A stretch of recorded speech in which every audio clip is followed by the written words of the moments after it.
They came from the frozen edge of the known world, crossed an ocean that most civilizations refused to even imagine, and built a settlement on a continent that Europe would not officially discover for another 500 years. And then they vanished so completely that the world forgot they were ever there. If you are watching this right now, smash that like button and subscribe to the channel, because we are about to destroy one of the most persistent myths in the history of exploration. I want to know, where in the world are you watching this from? Drop your country in the comments below, because this story belongs to all of us. And when this video is done, tell me in the comments what history topic you want me to cover next. The Mongol Empire's secret postal system, the lost civilization beneath the Sahara, or the African kingdom that built iron before Europe. You choose. Now, let us go back to the beginning. Long before a single Viking ship crested the gray Atlantic horizon, long before any Norse axe bit into the timber of the New World, the land that would one day be called North America was already ancient beyond reckoning for at least 15,000 years. And by some archaeological estimates, perhaps 20,000. The ancestors of the indigenous peoples of the Americas had been building civilizations, cultures, trade networks, and spiritual traditions across two vast continents. The Paleo-Indians, who first crossed the Bering Land Bridge during the last Great Ice Age, when sea levels were low enough to expose a wide corridor of land connecting Siberia to Alaska, spread southward and eastward across a wilderness of staggering scale, adapting to desert, rainforest, Arctic tundra, and temperate coastline with a resourcefulness that modern anthropologists are only beginning to fully appreciate. By the time the Norse sagas speak of Vinland, that mysterious, grape-rich land to the west, the continent already held millions of people living in hundreds of distinct cultures, speaking hundreds of languages, farming, fishing, trading, warring, building, praying, and dreaming. The Norse did not discover an empty land. They stumbled onto the edge of a world that had been fully inhabited for longer than Egypt had been a kingdom. And that extraordinary fact is the first thing you must hold in your mind before this story can mean anything at all. Scandinavia in the late 8th century was not a place of comfort. It was a land of short summers, long winters, thin soil, and a coastline so dramatically fractured by fjords that the sea was not a barrier to its people. It was a road. The men and women who would one day reach the shores of North America did not begin as explorers in any romantic sense. They began as farmers and fishermen under impossible pressure, squeezed by a population that was growing faster than the land could support, and a political landscape that was fragmenting into constant competition between petty kings, jarls, and warlords fighting over territory that was never quite large enough to go around. The Norse world in 793 CE, the year the monastery at Lindisfarne on the northeast coast of England was attacked and sacked by seaborne raiders, in an assault so shocking that the monk Alcuin of York wrote to the king of Northumbria in something close to despair. Was a world on the move, a world with nowhere left to go on land. And so it turned to the water with an intensity that no other civilization of the era could match. The ships they built to ride that water were among the most extraordinary technological achievements of the medieval world. A Viking longship was not simply a boat. It was a masterpiece of engineering so elegant in its simplicity and so revolutionary in its design that historians of naval architecture still study it with something approaching reverence. The clinker-built hull, planks overlapping and riveted rather than placed edge to edge, gave the ship a flexibility in heavy seas that a rigid hull could not match, allowing it to flex and bend with the waves rather than fighting them. The shallow draft meant these vessels could navigate rivers and beaches that no Mediterranean galley could approach. A well-built longship could carry 40 or 50 warriors across the open North Atlantic, beach directly on a foreign shore without a harbor, and be back at sea within hours. It was not a warship in the traditional sense. It was a tool of total geographic mobility, and the people who built it understood the sea in a way that no landlocked civilization ever could. The Norse expansion that began in the late 8th century and lasted for nearly 3 centuries would carry these ships and their crews from the river systems of Russia to the courts of Constantinople, from the shores of Morocco to the ice-bound coasts of Greenland, and eventually, improbably, inevitably, to the eastern margin of a continent that the rest of the world would not find for 500 more years. The specific ruler who crystallizes the beginning of this expansionist age is Harald Fairhair, who around 872 CE, after the Battle of Hafrsfjord, fought off the western coast of Norway in a clash that the sagas describe in terms of smoke and screaming iron, unified much of Norway under a single crown for the first time in its history.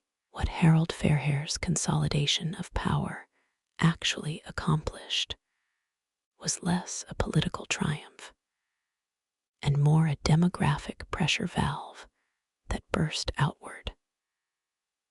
The jarls and petty kings who refused to submit to his authority had only 2 choices: surrender their independence or leave. Many chose to leave. They took their ships, their families, their livestock, and their pride, and they sailed west into the gray Atlantic.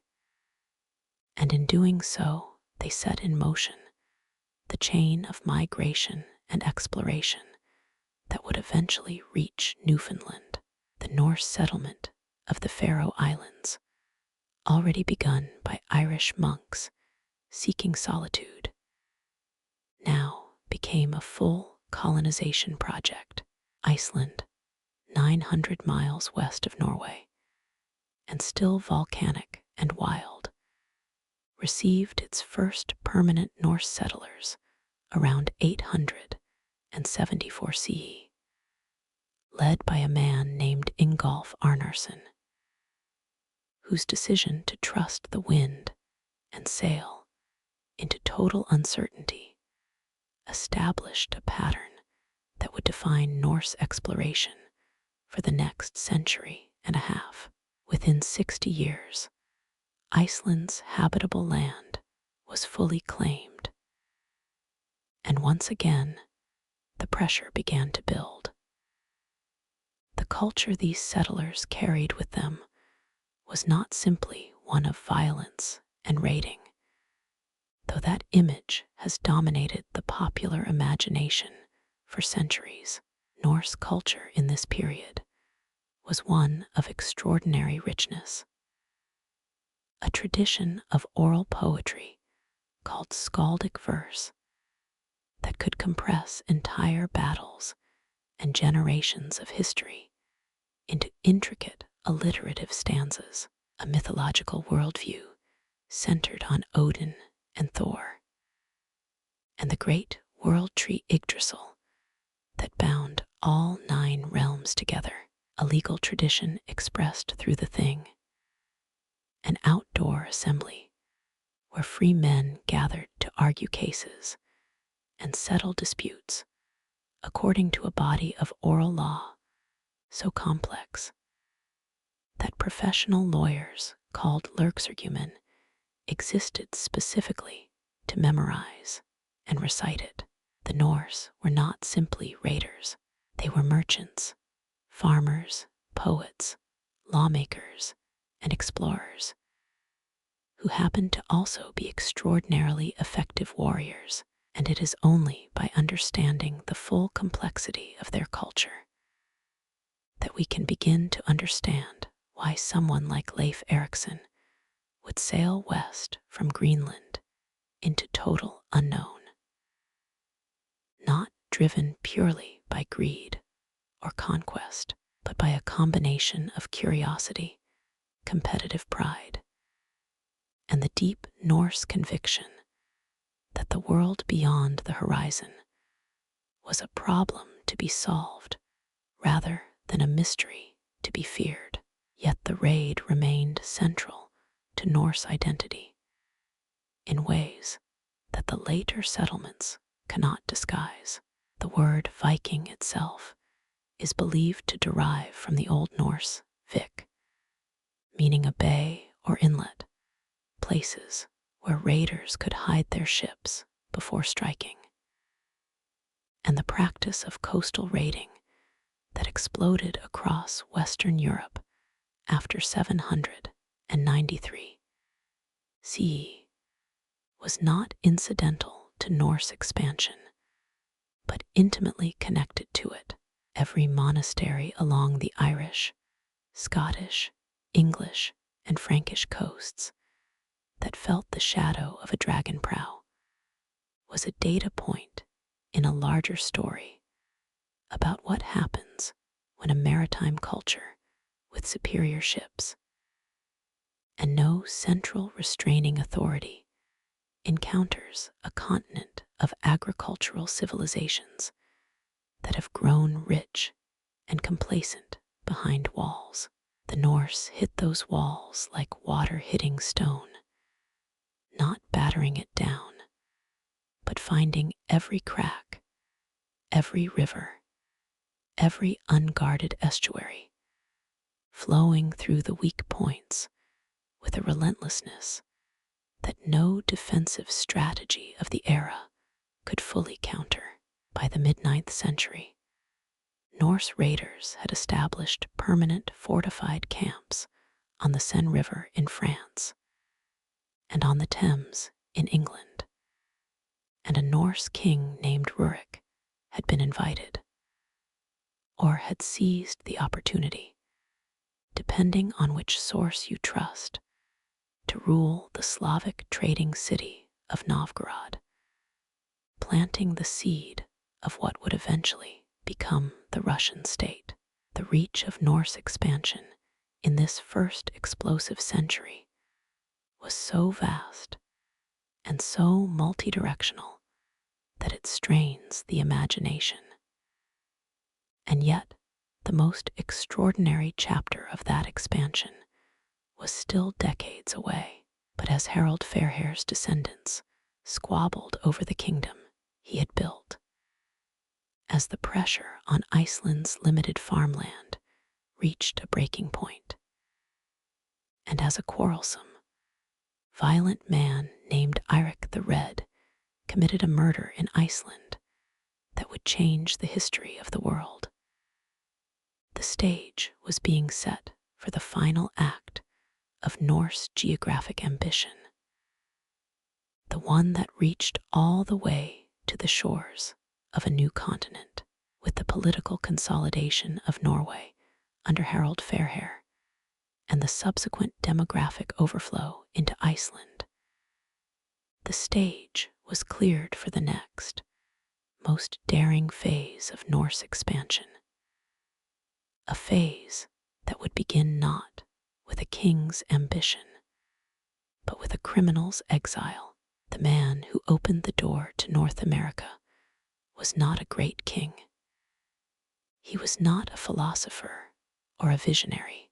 He was a killer with a talent for survival and a stubborn refusal to accept the limits that other people tried to impose on him.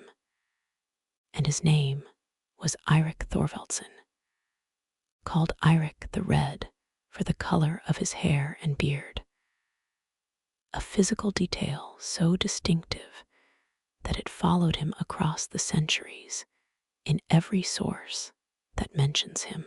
In approximately 982 CE, Eirik the Red was convicted of manslaughter in Iceland, not for the first time, having previously been banished from Norway for another killing, and sentenced to 3 years of exile for a lesser man. Exile from Iceland in the 10th century meant exile from the world. Iceland was the edge.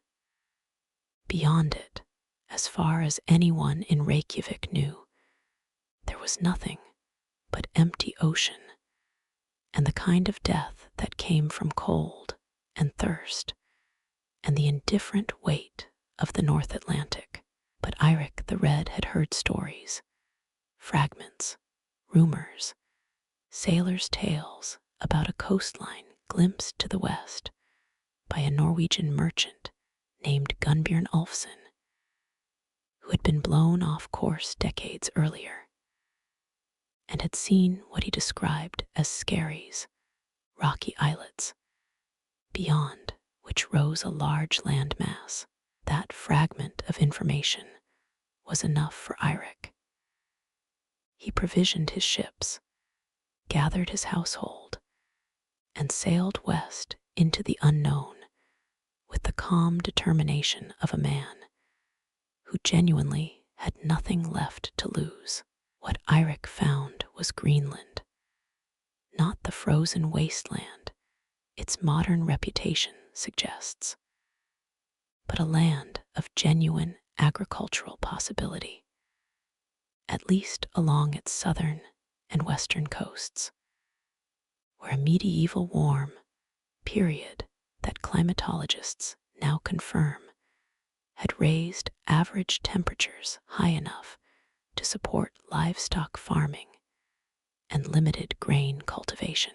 Eirik spent his 3 years of exile exploring the new coastline with systematic thoroughness, naming fjords and headlands, scouting for grassland and freshwater, mapping the resources of a place that no European had ever catalogued. When his exile ended in 985 CE, he returned to Iceland not as a broken man, but as a promoter. And the sales pitch he used to recruit settlers for his discovery, calling the place Greenland, the Gran Land, on the logic, as the Landnámabók records, that men would be more attracted to go there if it had a good name, was either one of history's great acts of geographical optimism or one of its most brazen real estate frauds, depending on your perspective. The following summer, Eirik led a fleet of 25 ships west from Iceland. 11 ships were wrecked or turned back in bad weather. 14 made it to Greenland, carrying some 400 to 500 colonists who would establish two main settlements on the western coast: the eastern settlement near modern Qaqortoq and the western settlement further north. That would survive, improbably, for nearly 500 years. The Greenland colonies were never large. At their peak, they probably held no more than 3,000 to 5,000 people, scattered across two main settlement areas, farming cattle and sheep on the narrow strips of meadow between the mountains and the sea, hunting walrus for ivory and narwhal tusks that they traded back to Europe, and maintaining a complex relationship with the Thule people, the ancestors of the modern Inuit, whose territory surrounded them on all sides. But Greenland gave the Norse something invaluable that they could not have possessed without it: a staging post, a base of operations, a place to winter and refit and gather information before pushing further into the unknown. Without Greenland, there is no Elance ox meadows. Without Eirik the Red's gamble in 985 CE, the Norse never reached North America. And yet, it was not Eirik himself who would take the final step. That distinction belonged to his son. The cultural achievement of this era that most deserves attention is the extraordinary act of narrative preservation that the Norse practiced through their saga tradition. The stories of Eirik the Red's discovery of Greenland, of his son Leif's voyage further west, of the battles and settlements and tragedies that followed. All of this survived not in written chronicles kept by monks, not in royal archives preserved in stone buildings, but in oral tradition, recited and refined across generations before being written down in Iceland in the 13th and 14th centuries. The Grönlandinga saga and the Eiriks saga Rotha, the saga of the Greenlanders, and the saga of Eirik the Red are not identical accounts, and historians have argued for generations about which preserves the more accurate memory of events. But the fact that they exist at all, that fragile human memory carried these stories across 200 years before anyone thought to write them down, is itself a testament to the seriousness with which Norse culture treated its own history. These were not entertainment. They were records. They were the way a preliterate society said, "This happened, this matters, this must not be forgotten." And because those nameless Icelanders in the 13th century chose to write down what their grandparents' grandparents had told them, we have the names of the people who first set foot on the soil of North America. And those names are extraordinary. Yet Greenland's geographical isolation, that same isolation that made it a perfect launching pad for westward exploration, was also its deepest structural vulnerability. The colony depended on regular contact with Norway and Iceland for iron, timber, grain, and the sacramental wine required for Christian services after the Norse conversion around 1000 CE.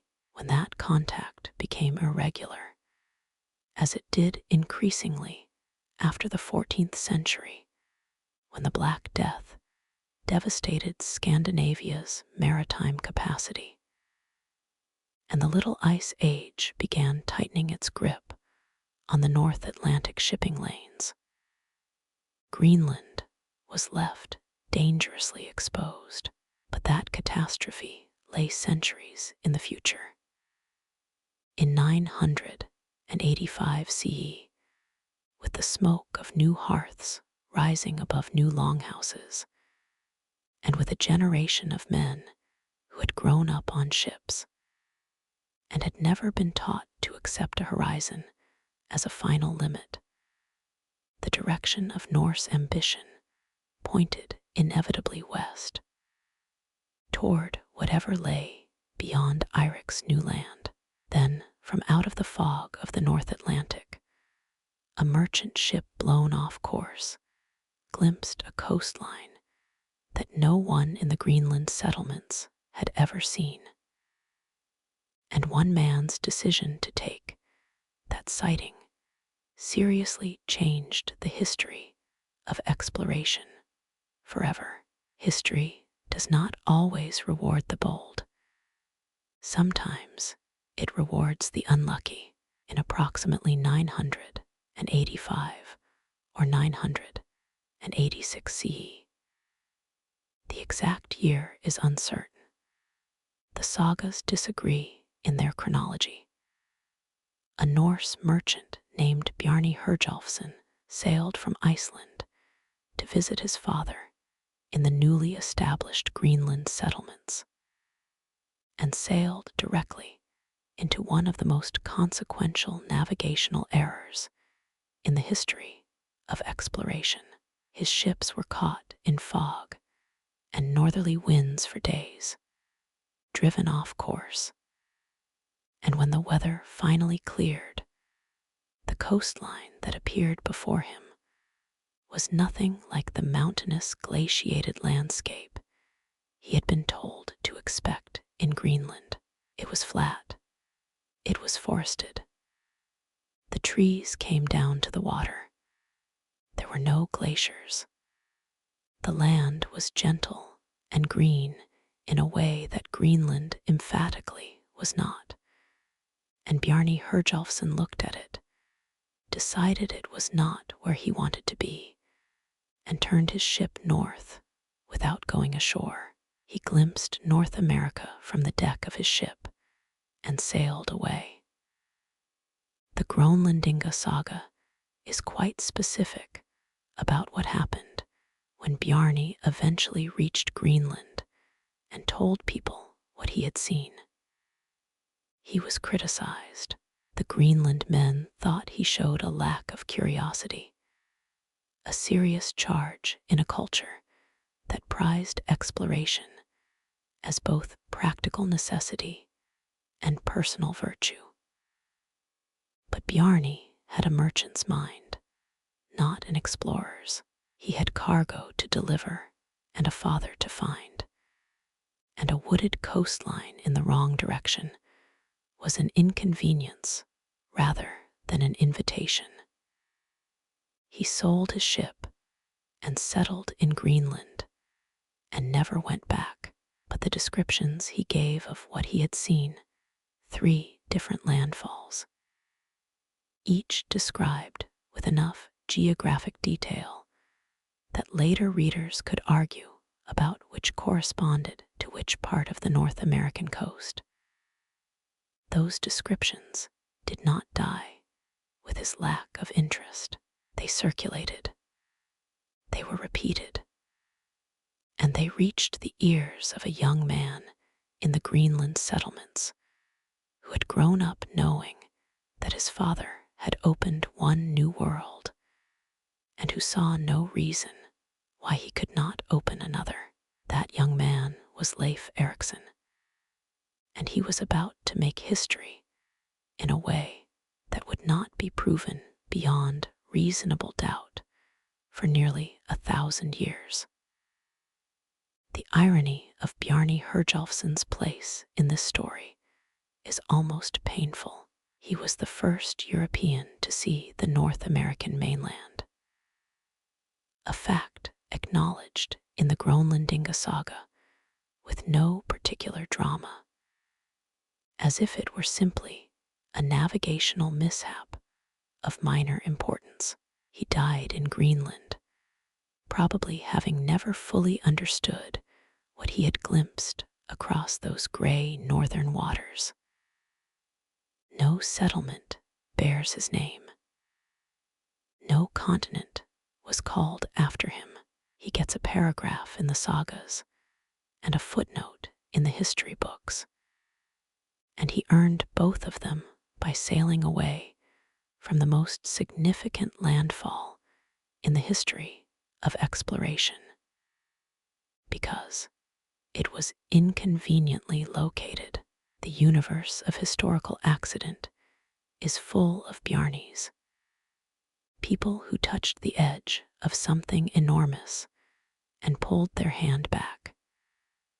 But history does not stop with the reluctant. It waits for the person with enough hunger to follow a dead man's directions toward a coastline that only exists in someone else's memory. And that person was coming. In Greenland, in the longhouse of Eirik the Red himself, a plan was forming. It was at this moment that the Norse saga of westward exploration shifted from accident to intention. And the man who made that shift was arguably the most consequential navigator in Norse history. Leif Erikson, Leifr Erikson in the Old Norse, bought Bjarni Herjolfsson's ship.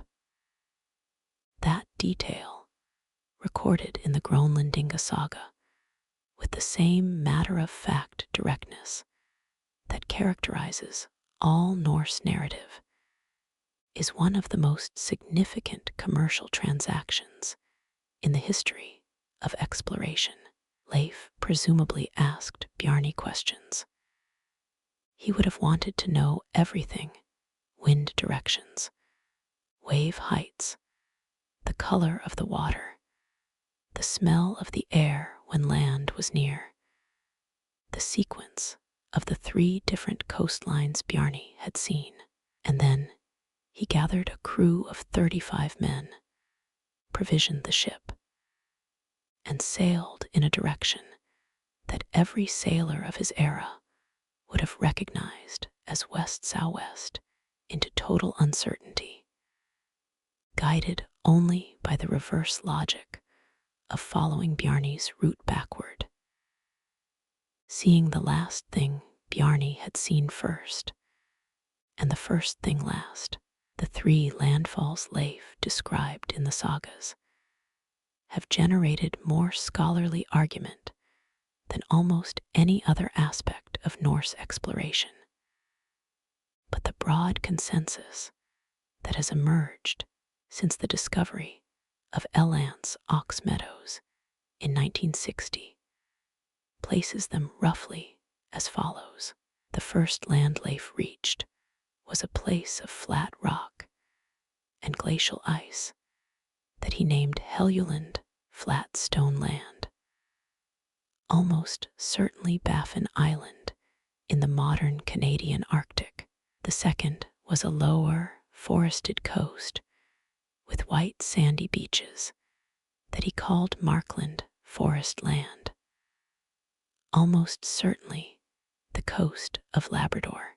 The third, and the one where he chose to winter and build, was a place he named Vinland, a name that has been translated as either wine land or meadow land, depending on how you interpret the Old Norse Vin, a land far enough south for the grapes or the wild berries that gave it its name, far enough north to still be recognizable Norse territory, and gifted with timber, freshwater fish, and grassland so lush that Leif reportedly declared it superior to Greenland in every meaningful way. He built a settlement, a cluster of large turf-roofed longhouses near a river, and a lake with access to the sea, that the saga calls Leifsbúðir,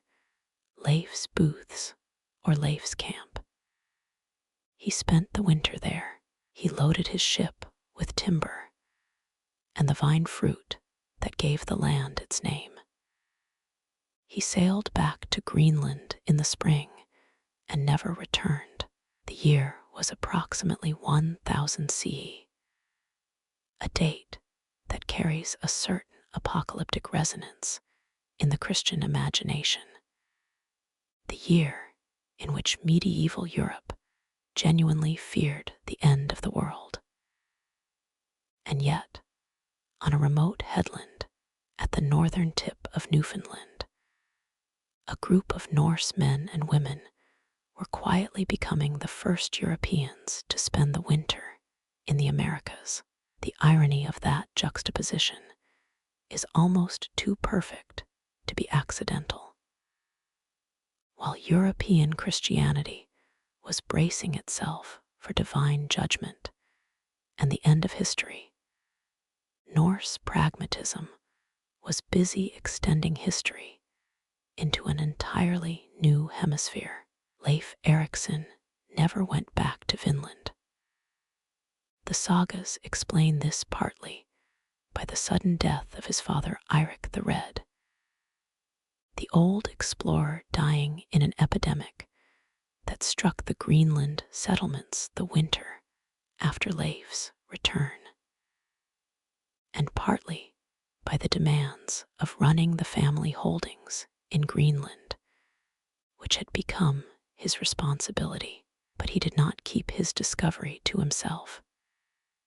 He described what he had found in enough detail that others could follow, and follow they did, with a speed and eagerness that tells you everything about how desperate the Greenland settlers were for timber, which Greenland almost entirely lacked, and new grazing land.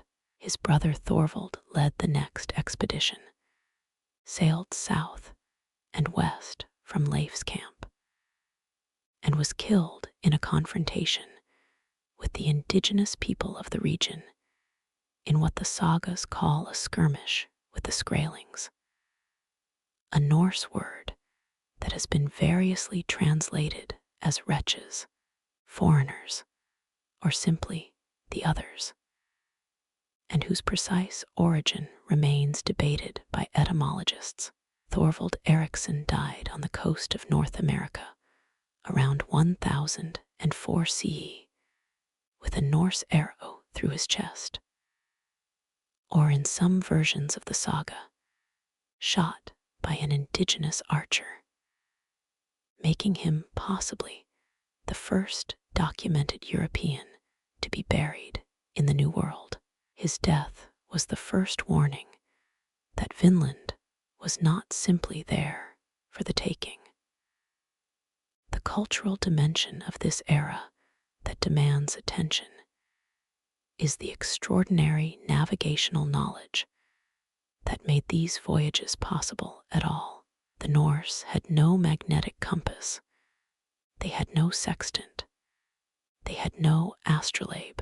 What they had was an accumulated body of practical knowledge about the behavior of the North Atlantic that was breathtaking in its precision. Knowledge of currents and wind patterns, of the way certain species of seabird cluster near land, of the optical phenomenon called land blink, where the sky brightens above a snow-covered coast, of the behavior of the sun and stars even in overcast conditions. There is serious academic debate about whether Norse sailors used a mysterious navigational instrument called the solar stone, a crystal of Icelandic spar that can polarize light and locate the sun even in heavy cloud cover. And a fragment of such a crystal was discovered in 2013 in the wreck of an Elizabethan warship, suggesting the technology was real even if its Viking Age use remains unproven.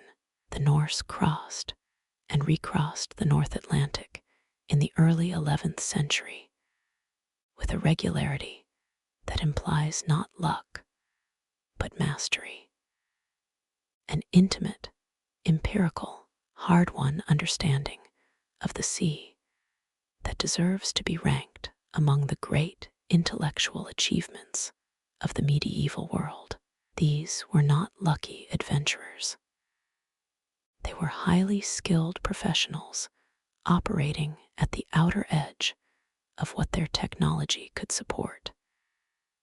And the fact that they made it repeatedly is its own kind of miracle. Yet Vinland's extraordinary promise was carrying within it the seed of its own abandonment.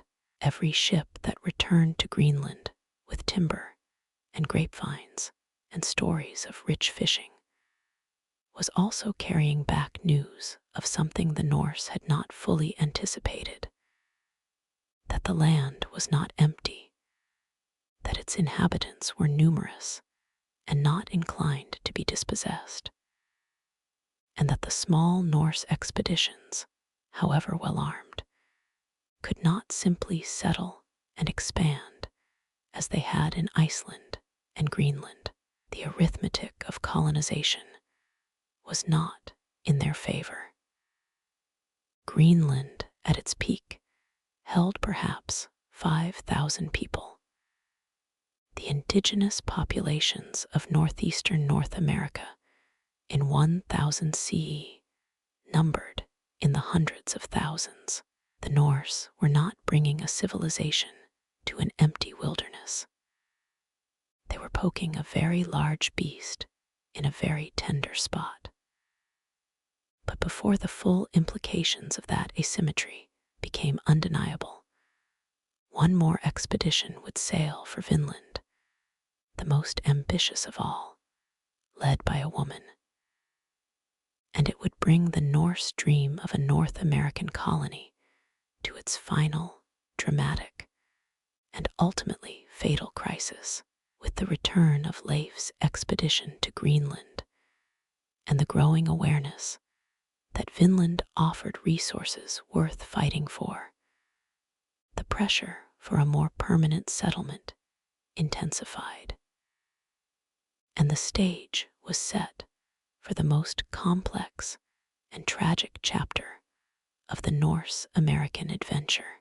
Thorfinn Karlsefni was an Icelandic merchant of some means and considerable ambition, who arrived in Greenland around 1010 CE and married a woman named Gudrid Thorbjarnardatir, a widow of one of the previous Vinland expeditions, a woman of remarkable intelligence and resilience, whose story the sagas follow with unusual attention, and whose journeys would eventually take her from Greenland to North America, to Iceland, to Rome, making her arguably the most widely traveled woman of the medieval world. Karlsefni organized the largest and most purposeful expedition yet attempted to Vinland. 3 ships carrying approximately 160 men and women, livestock including cattle, and the explicit intention of establishing a permanent colony rather than simply a winter camp. This was not a raiding party or a timber-cutting expedition. This was an attempt at a new Greenland, a new Iceland, a daughter colony in the New World that would carry Norse civilization westward in the same pattern that had already taken it from Norway to the Faroe Islands, to Iceland, to Greenland. It was the most serious attempt the Norse ever made to do what Columbus's voyages would eventually trigger 5 centuries later: to establish a permanent European presence in the Americas.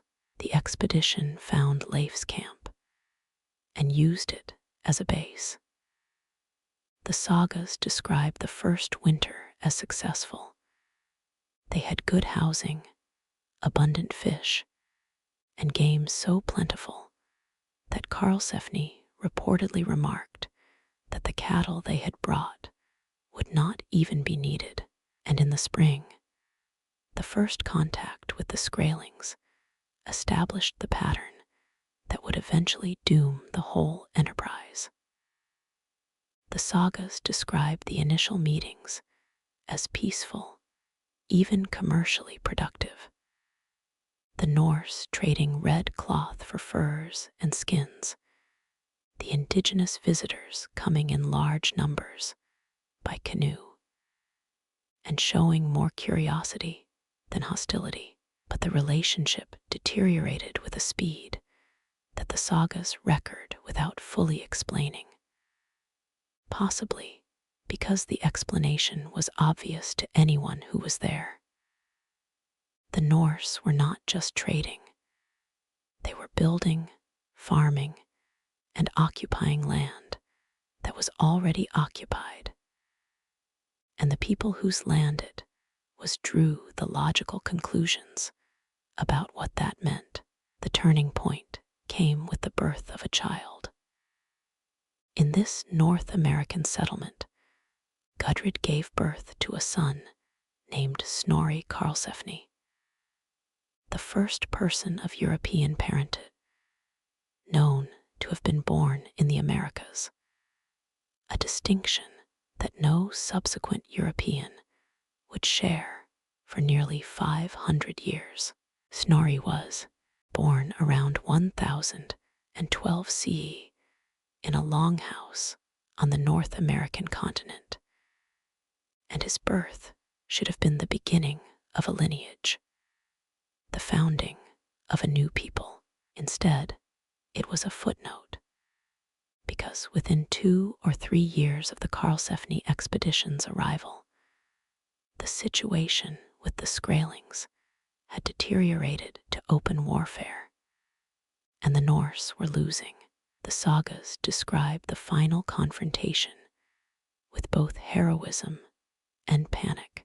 Freydis Eiriksdottir, Eirik the Red's daughter, a figure the sagas treat with a complex mixture of admiration and horror, appears in one account of a battle against the Skraelings as a woman who, heavily pregnant, picked up a fallen Norse warrior's sword, bared her breast, and slapped the flat of the blade against it while screaming at the attacking warriors in a display of defiant rage so alarming that it caused the attackers to hesitate and retreat.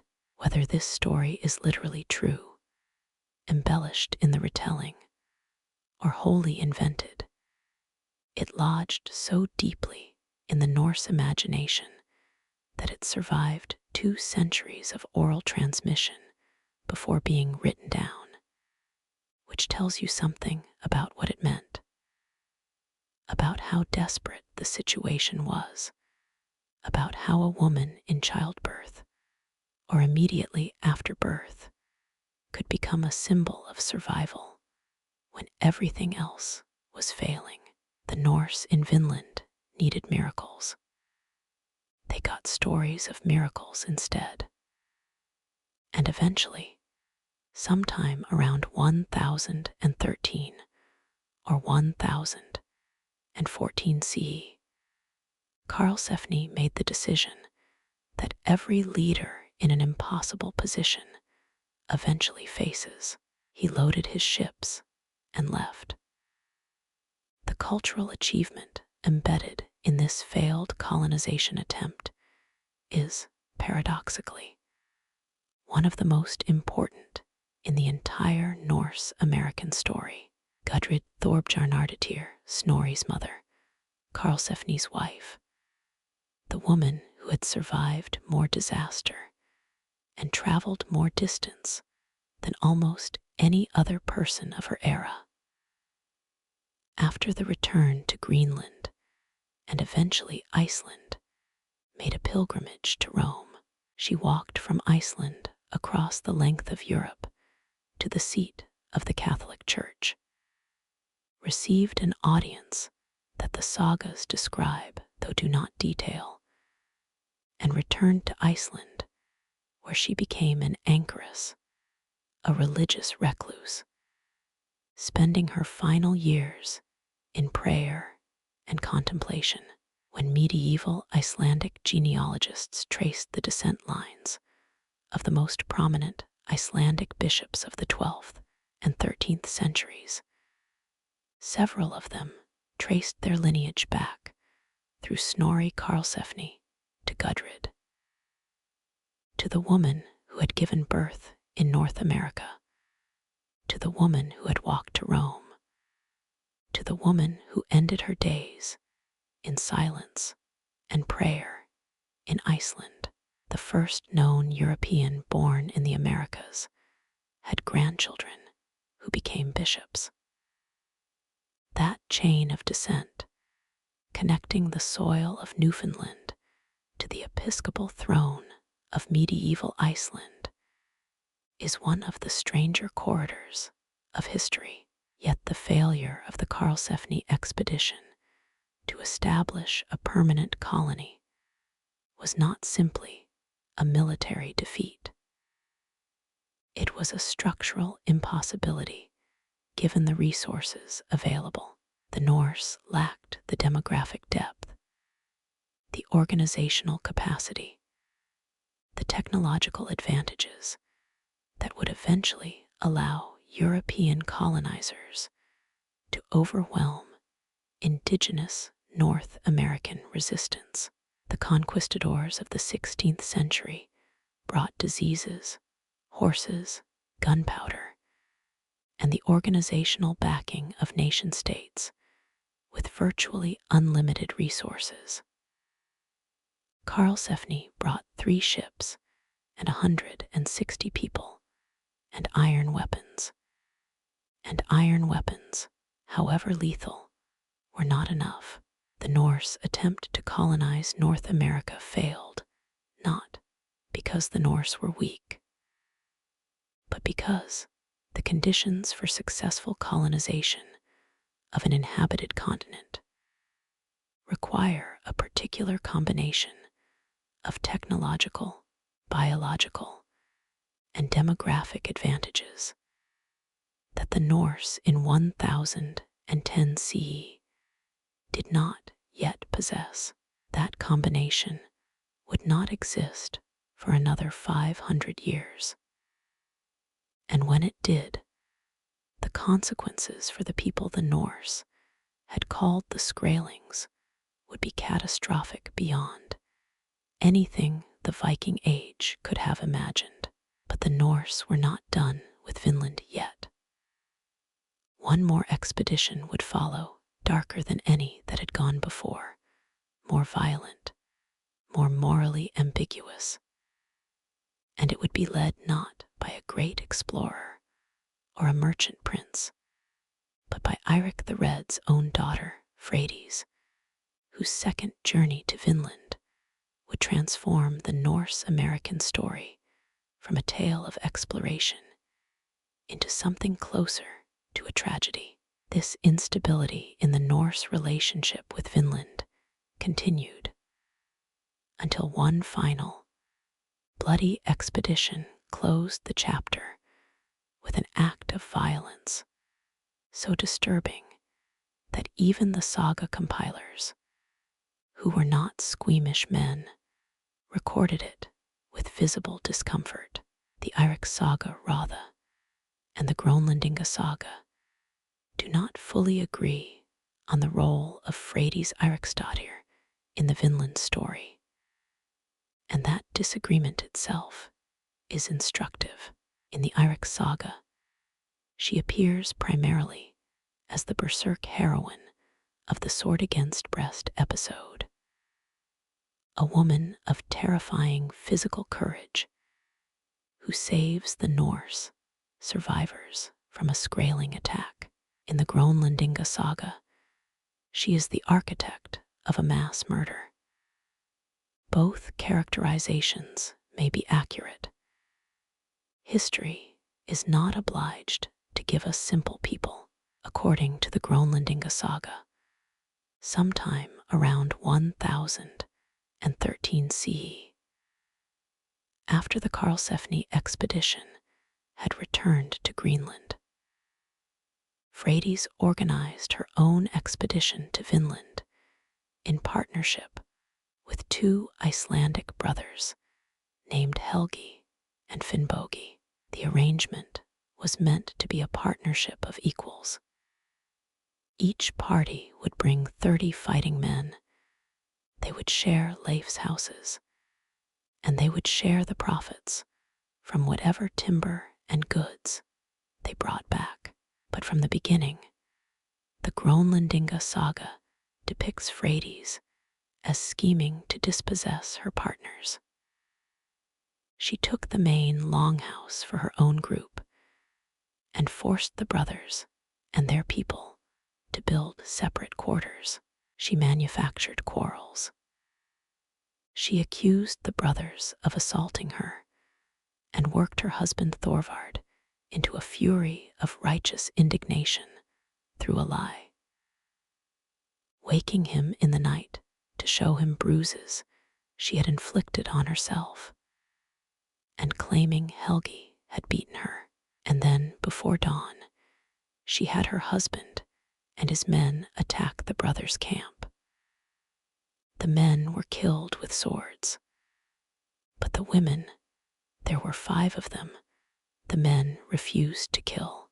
And when the men hesitated, the sagas say Freydis took an axe and killed the 5 women herself. The saga records this with a flatness that is more disturbing than any dramatic embellishment could have been. There is no authorial condemnation, no divine punishment raining down, no intervention from the natural world. Freydis murders 5 women with an axe in the early morning in a settlement on the coast of North America, loads the ship with timber, and sails home to Greenland. She threatened her crew into silence with promises and implied consequences. The news eventually reached Leif Erikson, her half-brother, who tortured 3 of the crew members into confessing, pronounced that he could not bring himself to punish his own sister as she deserved, and predicted that her descendants would prosper in no good thing.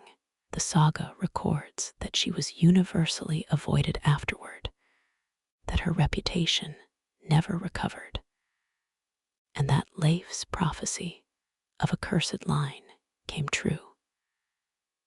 This story serves multiple purposes in the Norse historical memory. It explains, in retrospect, why the Vinland enterprise failed.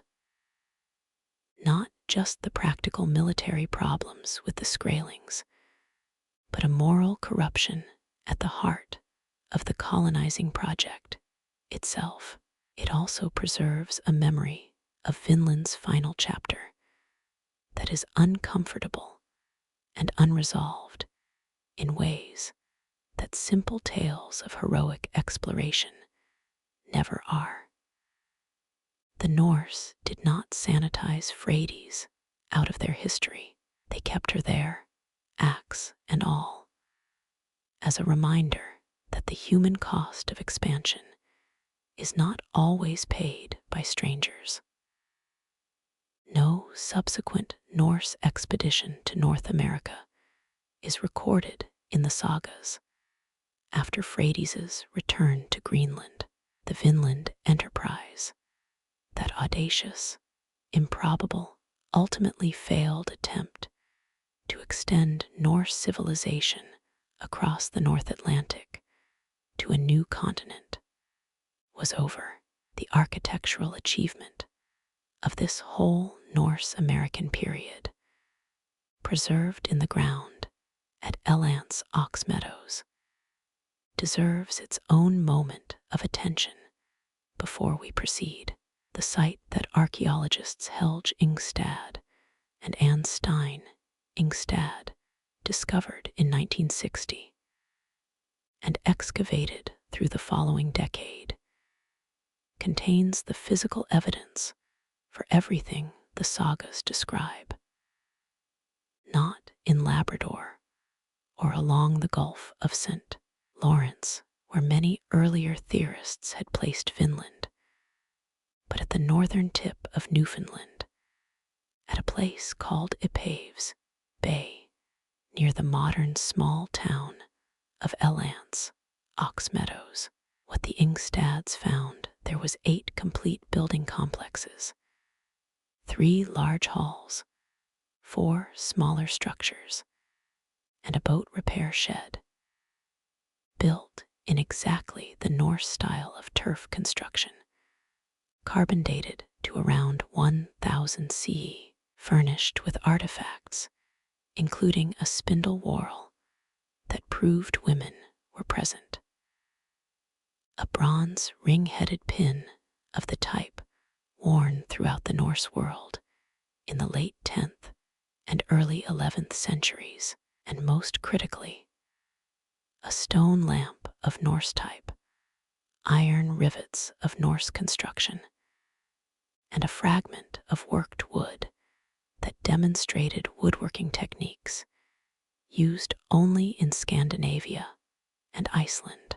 The site also contained evidence of iron smelting, a small forge where bog iron was processed into usable metal, making Elance Meadows the site of the first ironworking in the Americas, a technological transplantation across an ocean that would not be repeated for 5 centuries. The butternut shells and butternuts found at the site were equally significant. Butternut trees do not grow in Newfoundland, but they do grow further south along the St. Lawrence Valley, proving that the Norse who lived at Elance Meadows were traveling south and west along the coast, gathering resources from a range of territory that extended well beyond their home base. The physical reality of Elance Meadows, sitting there in the Newfoundland grass with its carbon dates and its Norse artifacts and its iron forge, is not a matter of scholarly interpretation. It happened. They were there, yet the ghost of Frades hung over Vinland even after the Norse were gone, because the truth is that the reasons for the colony's failure were deeper and more structural than any single act of violence. The Norse had found Vinland, named it, built in it, fought in it, and buried one of their own in its soil. They had brought a baby into the world there. They had forged iron and repaired ships and traded red cloth for furs, and then they had left, and left no enduring mark on the continent, except a cluster of turf foundations in the Newfoundland grass, and a set of stories so vivid and so specific that 10 generations of Icelanders thought it worth remembering them, even when no one in Greenland or Norway or Iceland could any longer point to a place on a map and say with confidence, there, that is where it was. The sagas survived. The settlement did not. Then, from the south and east, 5 centuries later, a different kind of expedition reached the Americas. One backed not by a few ships from a struggling colony, but by the full organizational power of nation-states, with cannon, disease, and a profound and catastrophic certainty of their own divine mandate. The Vinland expeditions were always, in some sense, a sideshow.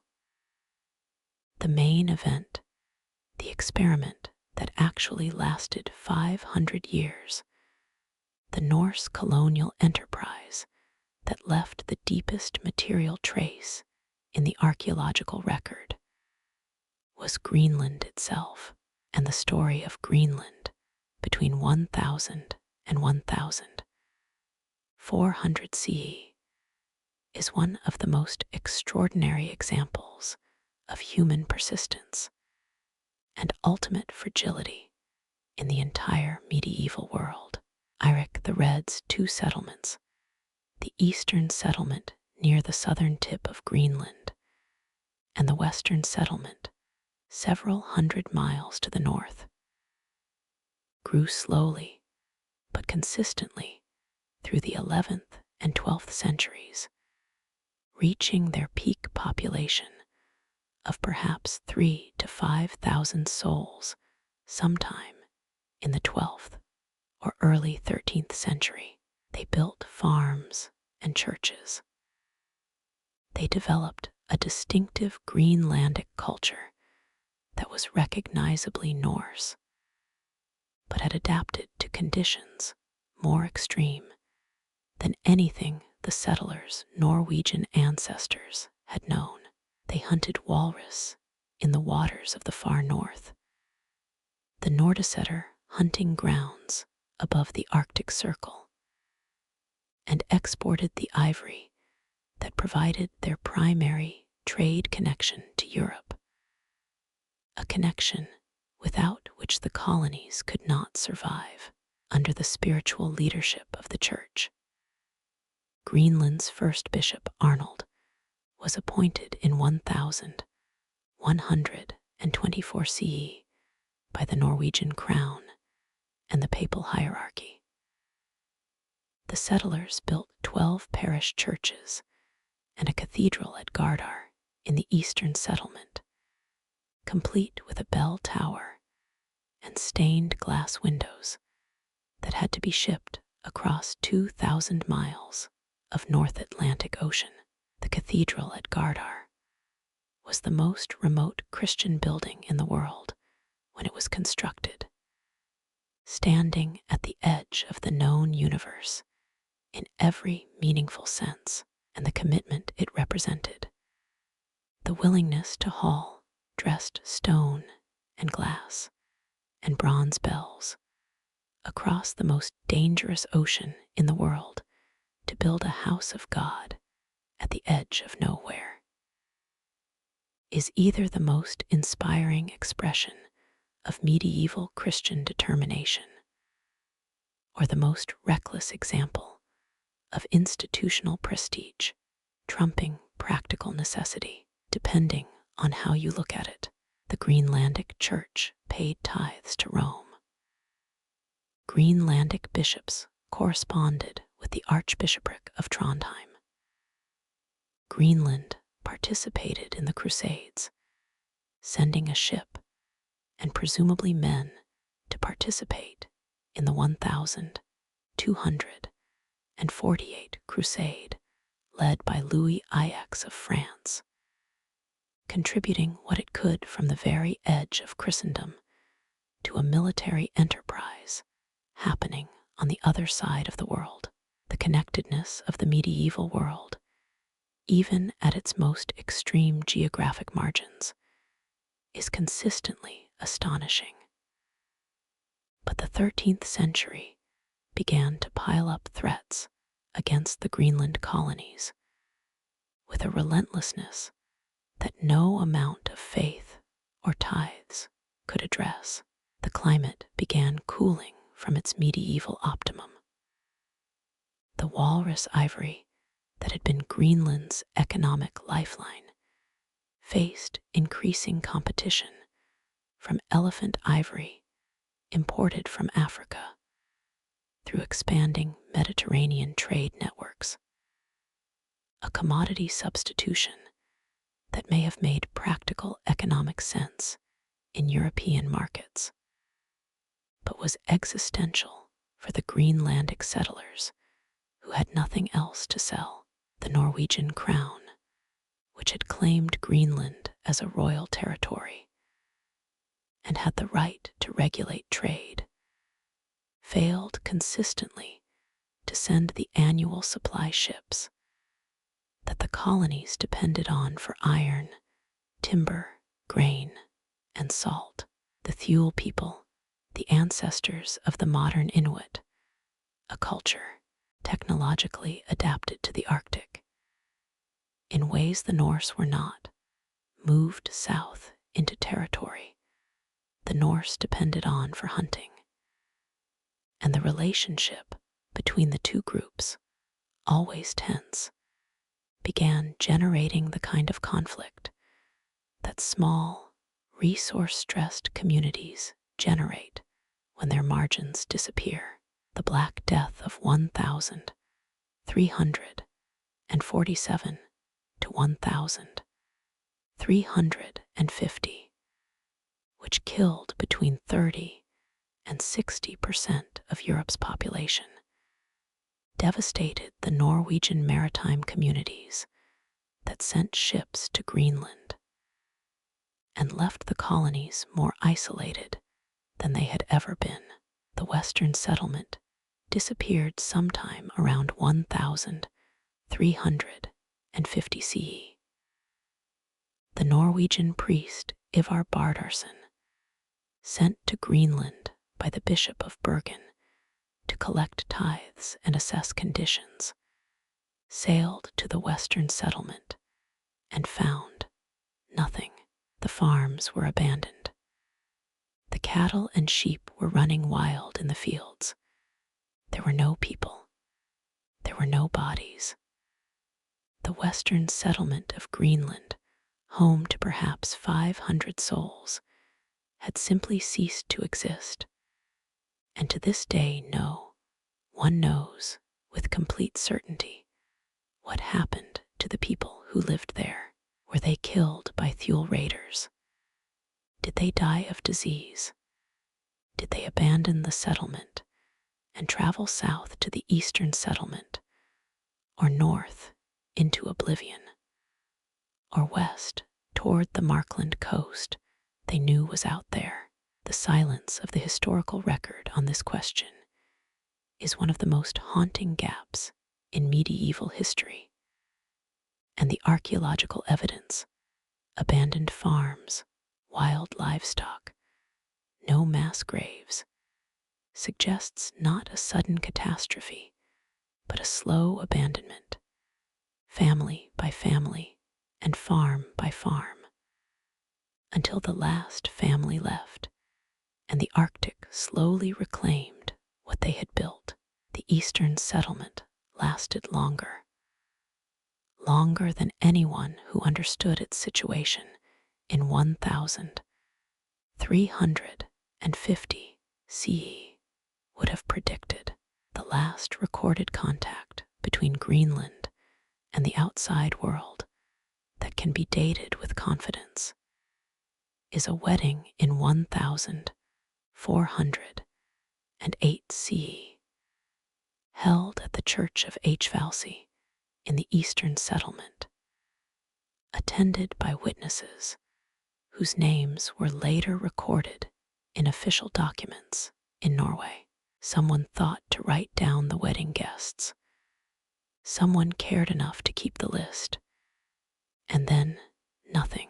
The eastern settlement drops out of the historical record sometime in the early to mid-15th century, probably dying not in a single catastrophe, but in the same slow way the Western settlement had died farm by farm, winter by winter, the margins getting thinner, and the supply ships coming less often, and the cold getting deeper, until the last Norse Greenlander looked at what was left of the settlement that Eirik the Red had built 4 centuries earlier, and made the decision that there was no reason to stay. No subsequent European visited Greenland for at least 50 years after the eastern settlement's probable end. When the Portuguese navigator João Fernandes Lavrador sailed along the Greenland and Labrador coasts around 1498 or 1499 CE, just a few years after Columbus, he found no Norse settlements. Whatever had been there was gone. The 500-year Norse experiment in the Western Atlantic was over, and it ended not with a battle or a plague or a flood, but with a silence so complete that within a generation, European mapmakers were uncertain whether Greenland was a continent, an island, or a legend. The knowledge that the Norse had accumulated about the Western Ocean, the routes to Markland, the locations of good harbors, the patterns of wind and current in the Davis Strait. All of that knowledge died with the settlements, or survived only in the sagas, locked in a literary tradition that was read and admired in Iceland, but did not circulate as navigational intelligence among the Spanish and Portuguese mariners who were about to transform the history of the world. Yet the Eastern settlement's long persistence in the face of impossible conditions, 400 years on the edge of the known world, 400 years of tithes paid and prayers said, and walrus hunted in the Arctic darkness, stands as one of the most quietly heroic stories in the entire history of European expansion. These were not conquerors. They were not heroes in any martial sense. They were farmers and fishermen and churchgoers who built something in an impossible place and kept it going long past the point where common sense suggested giving up, and who ultimately lost not because of any failure of courage or determination, but because the world they were connected to stopped sending ships. However, the silence that fell over Greenland in the mid-15th century was not the silence of the end of the story. It was the silence between acts, the pause before a much larger, much louder, much more violent chapter of European encounter with the Western Atlantic began. And it began, as everyone knows, but too few fully understand, at a specific moment with specific people, specific ships, and consequences so enormous that they reshaped the human world in ways from which we have not yet fully recovered. With the fall of the Norse Greenland colonies and the disappearance of Norse North American knowledge from active European navigational practice, the stage was cleared for a different kind of European expansion, one backed by nation-states, driven by Renaissance commerce, and armed with technological advantages the Norse could never have imagined. The century and a half between the probable end of the Norse Greenland settlements and Columbus's first voyage of 1492 is one of the most consequential periods of transition in the history of Western civilization. And understanding it is essential to understanding why the Norse achievement, real, proven, extraordinary, ultimately mattered so little in the long sweep of history. The Norse reached North America in a world where Europe was a fragmented collection of feudal kingdoms, where the Catholic Church provided the only common institutional framework across a continent that had not seen genuine political unity since the fall of the Western Roman Empire, where the maritime technology needed to cross the Atlantic reliably was just barely sufficient, and where the organizational and financial infrastructure needed to follow up an initial discovery with sustained colonization simply did not exist. Leif Erikson could reach Vinland. He could not hold it. The gap between reaching a place and holding it is the gap between adventure and empire. And the Norse in 1000 CE were on the wrong side of that gap. By the late 15th century, that gap had begun to close. But it was closing in the Iberian Peninsula, not in Scandinavia. Portugal under Prince Henry, the Navigator, who died in 1460 CE, having never personally sailed beyond the Canary Islands, but having sponsored and organized the systematic exploration of the West African coast that would eventually lead to Vasco da Gama's voyage to India in 1498, had spent a century developing the institutional machinery of exploration, the caravel ship that could sail closer to the wind than any previous design, the mathematical methods for determining latitude from celestial observation, the royal trading companies and royal charters that converted exploration from individual adventure into state enterprise. Spain, newly unified by the marriage of Ferdinand of Aragon and Isabella of Castile in 1469 CE, and electrified by the expulsion of the last Moorish kingdom from Iberia in the same year, as Columbus's first voyage was ready to direct that institutional machinery westward with a specific commercial goal: finding a sea route to the spice markets of Asia that bypassed the Ottoman-controlled land routes that had become increasingly expensive and dangerous after the fall of Constantinople in 1453 CE. Columbus's voyage of 1492 was not a leap of imagination. It was the logical product of 50 years of Portuguese maritime development applied to a specific commercial problem by a skilled self-promoter who had spent years lobbying courts for funding and who understood, perhaps better than his critics, that the ocean between Europe and Asia was smaller than the conventional wisdom of his day suggested.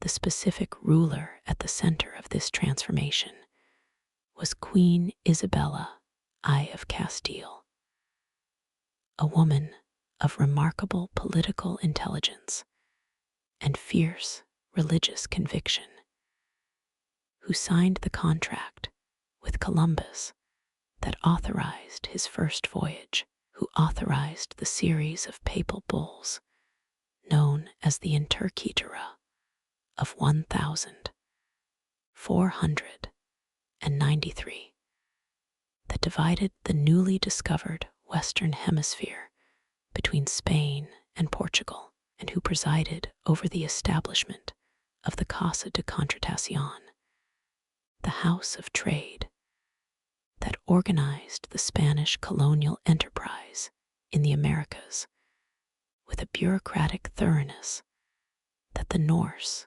could never have dreamed of, and that would ultimately enable the extraction of wealth from the Americas on a scale that fundamentally altered the European economy. Isabella did not discover the Americas. Columbus did that, insofar as the phrase means anything. But Isabella built the machine that turned discovery into conquest, and conquest into empire. And the consequences of that machine would reshape the world in ways from which it has not yet recovered. The contrast with Leif Erikson's lonely expedition could not be more complete. One man on 3 ships, backed by the financial resources of an entire Spanish Castilian state versus one man on 3 ships, backed by the thin resources of a few Greenland farms. The cultural context of this transition deserves attention because it illuminates exactly why the Norse achievement failed to produce lasting consequences. The Norse sagas were not unknown in the 15th century. They circulated in Iceland and were read by educated Scandinavians. But they were not widely known in Spain or Portugal, the countries that were actually developing the maritime capacity to exploit a North American coastline. There is no credible evidence that Columbus read the Vinland sagas, though some historians have argued that his stop in Iceland in 1477 CE, a journey he briefly mentions in his own writings, might have exposed him to Norse oral traditions about lands to the west. The probability is that whatever Columbus might have heard in Iceland reinforced his existing conviction that the Western Ocean was crossable, rather than giving him specific navigational intelligence about what lay beyond it.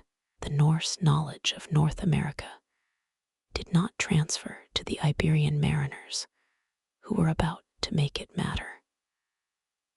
The 500-year experiment in the North Atlantic left no navigational legacy in the South, and that absence, that failure of knowledge transfer, is one of the great lost opportunities of history. But the more fundamental difference between the Norse attempt and the Columbian enterprise was not technological or informational. It was biological. The Norse who came to North America in 1000 CE did not carry epidemic disease in any form that the indigenous populations had not previously encountered. They came as individuals from a population that was itself living in close proximity to the disease environments of medieval Europe. But they were not carrying any of the catastrophically new pathogens that would later devastate indigenous American populations.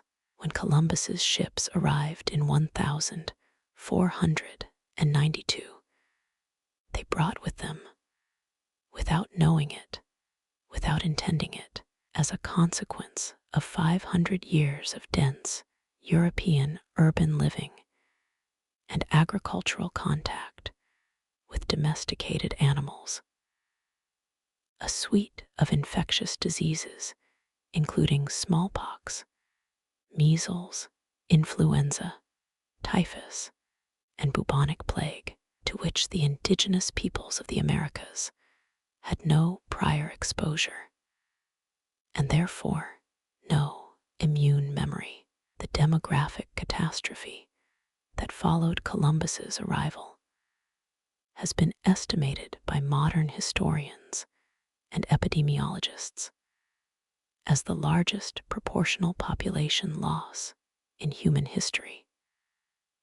Reducing indigenous American populations by as much as 90% within a century of first contact.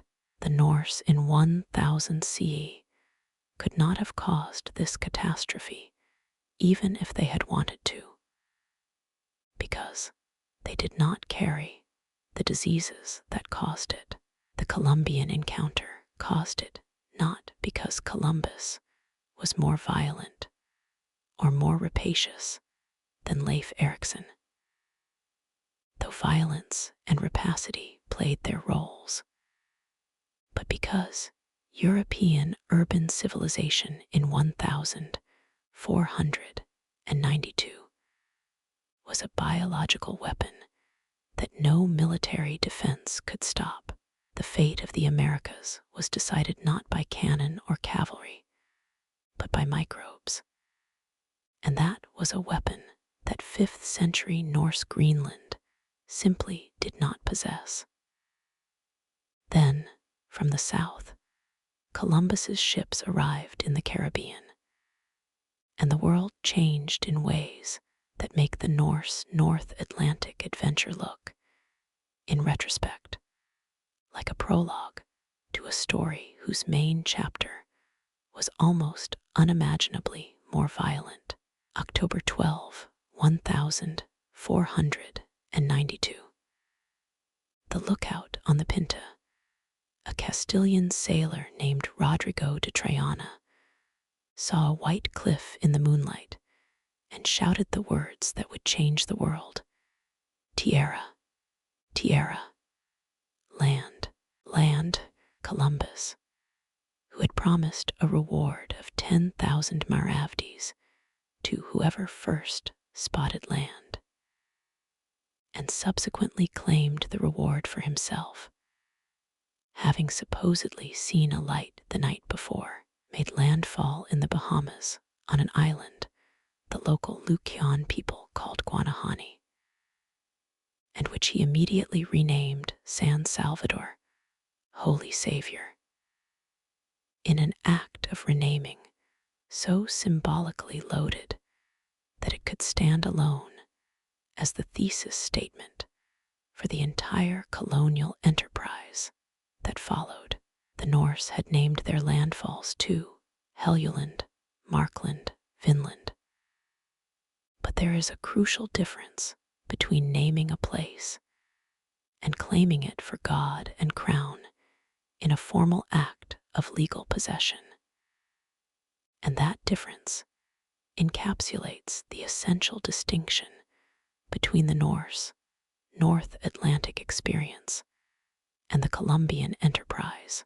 Columbus made 4 voyages to the Americas between 1492 and 1504 CE, never reaching the North American mainland.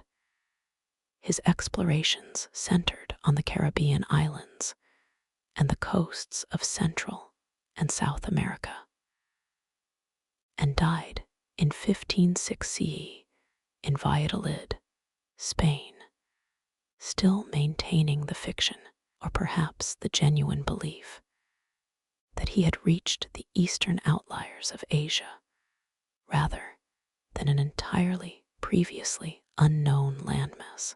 The realization that the Americas were not Asia, but a separate continent, was the work of the Florentine explorer Amerigo Vespucci, who sailed to South America on Portuguese-sponsored expeditions in 1499 and 1501 CE, and returned to Europe with detailed observations that he published in a letter titled Mundus Novus, New World, in 1503 CE, explicitly arguing that the landmass he had visited was not Asia, but a previously unknown continent. The German cartographer Martin Waldseemüller, reading Vespucci's account, put the name America on a map in 1507 CE in honor of its supposed discoverer. and the name stuck with a persistence that has survived 5 centuries of historical revision. Amerigo Vespucci, who did not discover the Americas, has his name on them. Leif Erikson, who did reach North America 5 centuries earlier, has a federal holiday in the United States, designated by Congress in 1964 and observed on October 9th, but no continent. History is not always fair in its assignation of credit. The contrast between the Norse and Columbian encounters with the Americas illuminates something fundamental about the relationship between technology, organization, and historical consequence. The Norse reached North America with superior maritime technology for their era. Their longships and knarrs were genuinely excellent vessels for North Atlantic sailing. But they reached it as private individuals backed by the thin resources of a struggling colony. Columbus reached the Caribbean in ships that were, by some measures, technically inferior to the best Norse longships for open ocean sailing in northern waters, but he reached it as the authorized representative of a unified nation-state with the financial resources of the Spanish crown behind him. A formal legal framework for claiming and administering new territories and the institutional infrastructure to turn an initial voyage into a sustained colonial enterprise. The Norse had the ships, the Spanish had the system, and in the long run of history, the system always wins.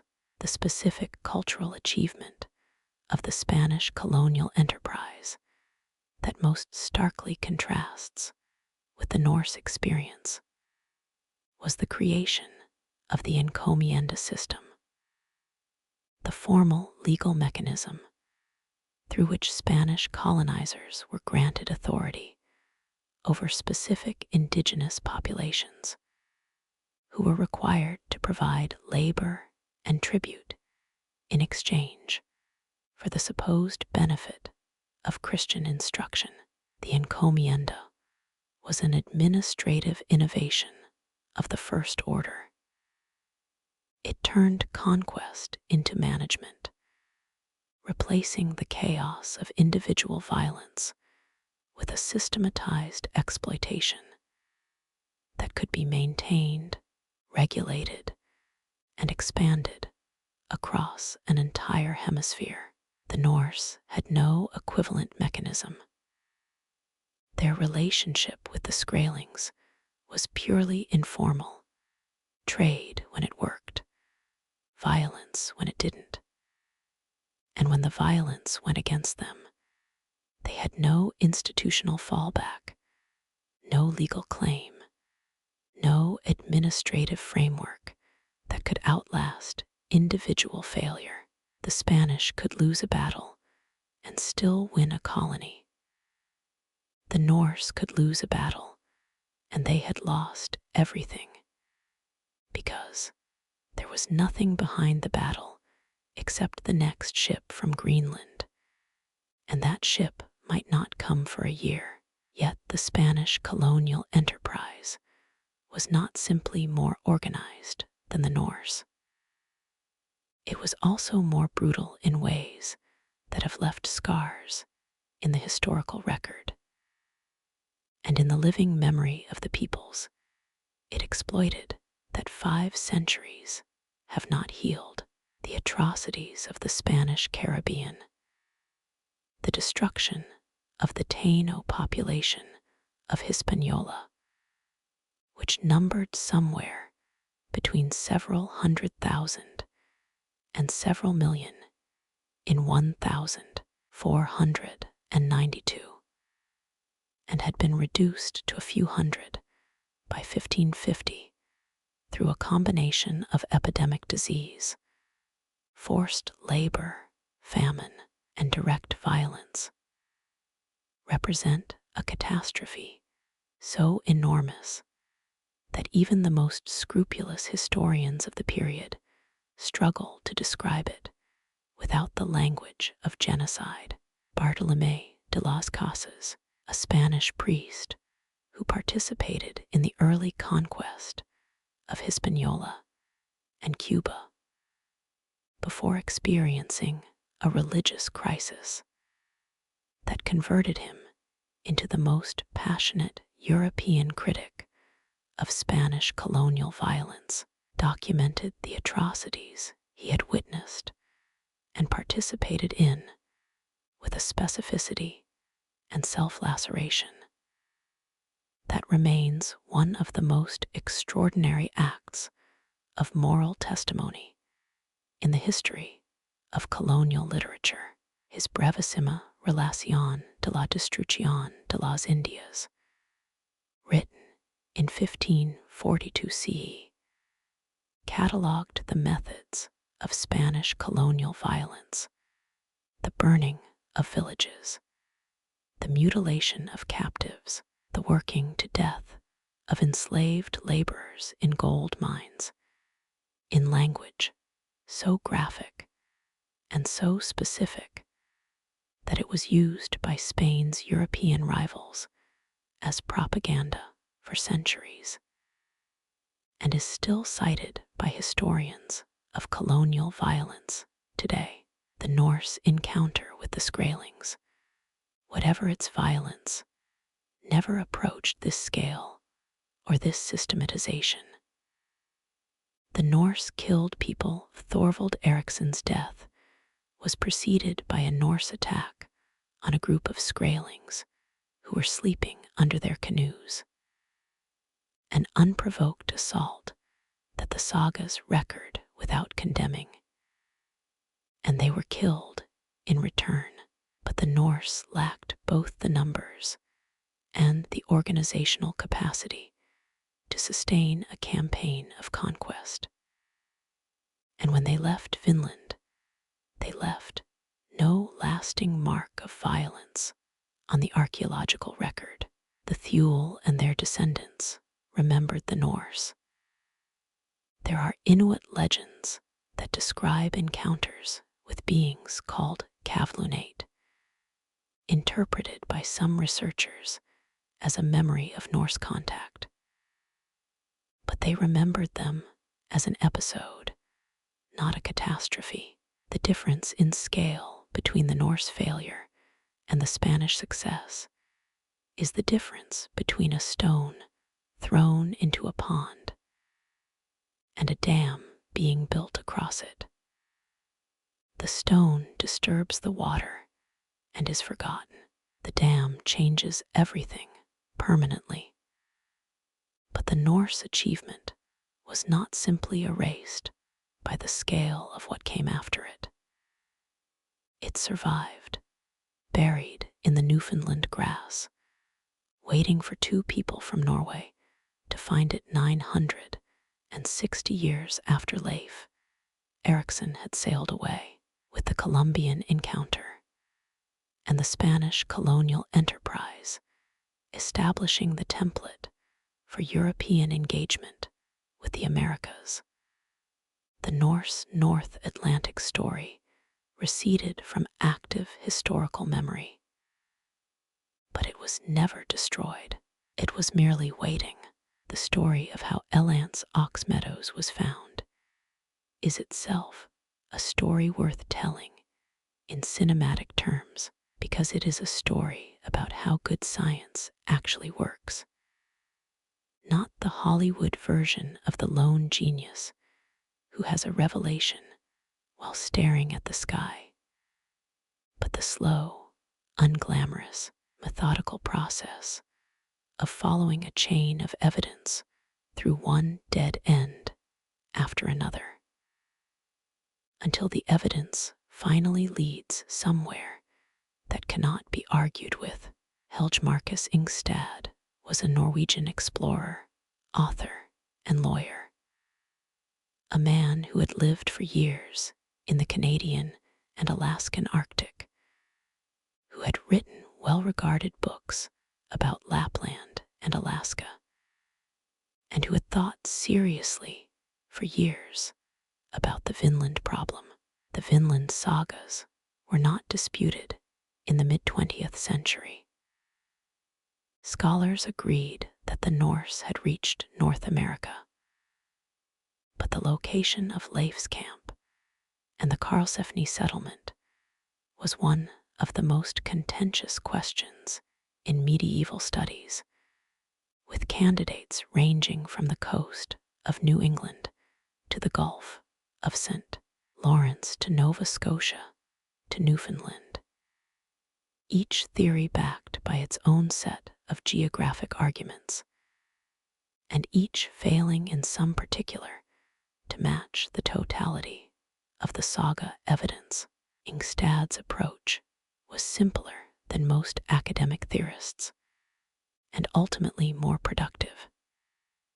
He sat down with the sagas and the best available knowledge of Norse seafaring practice, and worked out where, given the sailing directions implied by the sagas and the distances a Norse nar could reasonably cover in a day's sailing from Greenland, Leif's camp most probably was.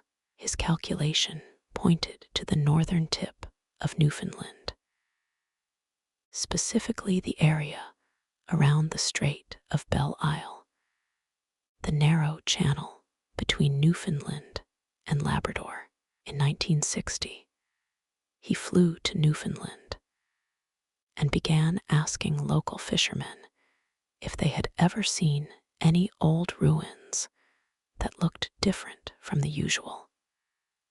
Anything made of turf rather than wood or stone. Anything they couldn't account for. And a fisherman named George Decker of the small community of Elance, Ox Meadows, on the northern tip of the island, said yes. He knew of some strange grassy mounds down on the shore. He would show them to the Norwegian. What Ingstad saw when Decker walked him down to the shoreline was a series of low, overgrown humps in the grass. Not dramatic ruins, not Stonehenge or Machu Picchu, but the kind of subtle topographic anomaly that an experienced eye trained on Norse archaeology would recognize as the traces of turf wall construction. The site was right on the water, at the junction of a small river and the sea, with a clear view of the strait. A place that any Norse navigator who had crossed from Greenland would have found logical and accessible. Ingstad came back the following year with his wife and archaeological partner, Anne Stein Ingstad, the person whose meticulous excavation work would ultimately prove beyond reasonable scientific doubt that the site was Norse and dated to around 1000 CE. Anne Stein Ingstad, who holds a doctorate in archaeology from the University of Oslo, spent the next 7 years excavating Elance Ox Meadows, applying the full rigor of mid-20th century archaeological method to a site whose cultural significance was becoming clearer with every season of work. The artifacts she uncovered, the spindle whorl, the ring-headed pin, the iron rivets and clenched nails of Norse boat-building type, the stone lamp of Norse form, the worked wood showing Norse carpentry techniques, built a cumulative case that no single piece of evidence could have established alone, but that in combination was, and remains, definitive. The radiocarbon dates, the first applied to the site in the mid-1960s, refined and confirmed by multiple subsequent analyses, placed the occupation firmly around the year 1000 CE, with error margins that overlap exactly the period the sagas describe. The butt-welded iron nails, made by a technique unique to Scandinavia in this period, were perhaps the single most technically specific piece of evidence, a cultural fingerprint so precise that when iron archaeometallurgist Dr. Wallace at Parks Canada analyzed them in the 1970s and 1980s, the conclusion was unambiguous. These nails were made in the Norse tradition, and no indigenous North American culture made iron nails. The iron smelting evidence, the bog iron furnace, the worked iron, the slag, made Elance Ox Meadows the site of the first ironworking in the Americas, a technological distinction of major historical significance. Someone at this site processed local bog iron ore into workable metal, and only one cultural tradition in the Americas circa 1000 CE had the knowledge to do that. The cultural significance of the discovery, announced publicly in 1964 CE, when Ingstad presented his findings to the 7th Viking Congress in Oxford, was immediate and seismic. Elance Ox Meadows was not a theory. It was not an interpretation. It was a place, a physical, measurable, datable place, where Norse people had lived and worked in the Americas 5 centuries before Columbus. The site was designated a UNESCO World Heritage Site in 1978, only the 3rd such site in the world to receive that designation, and remains one of the best preserved and most thoroughly studied pre-Columbian European sites in existence. Parks Canada has maintained and partially reconstructed the site, building turf replicas of 3 of the original longhouses over the actual archaeological remains, which are preserved in situ beneath the modern soil surface. And the reconstructed buildings, standing in the wind off the Labrador Sea, give visitors the visceral experience of standing inside the structure of a Norse longhouse built 1,000 years ago on the edge of the world, with the smell of salt and the sound of waves, and the knowledge that the people who slept here woke up every morning in a land that their civilization would not officially discover for another 500 years. The discovery by the Ingstads also forced a wholesale reassessment of the saga literature that had been treated by many scholars as largely legendary embellishment. The sagas described real places, real people, real events. The geographic precision of the saga descriptions, the direction of sailing, the sequence of landfalls, the descriptions of terrain and vegetation, had a literal truth that literary scholars had been too cautious to fully credit. The spindle whorl at Elance Ox Meadows confirmed women. The ring-headed pin confirmed Norse cultural practice. The butternut shells confirmed travel south of the site. The iron forge confirmed technological transplantation. The sagas said all of this was there. the sagas were right. That realization had implications well beyond Newfoundland. It suggested that other saga descriptions of specific events and places might be more literally accurate than the literary tradition of skeptical reading had allowed. And it triggered a generation of new archaeological work on Norse sites throughout the North Atlantic. Yet Elance Ox Meadows, for all the certainty it provides, does not resolve every question the Vinland problem poses. The site appears to have been used for a relatively short period, decades rather than centuries. And there is broad scholarly consensus that it was not itself Vinland in the richest and most famous sense of the saga descriptions, but rather a base camp, a gateway site from which Norse explorers traveled further south and west. The grapes and vines that give Vinland its name do not grow in Newfoundland.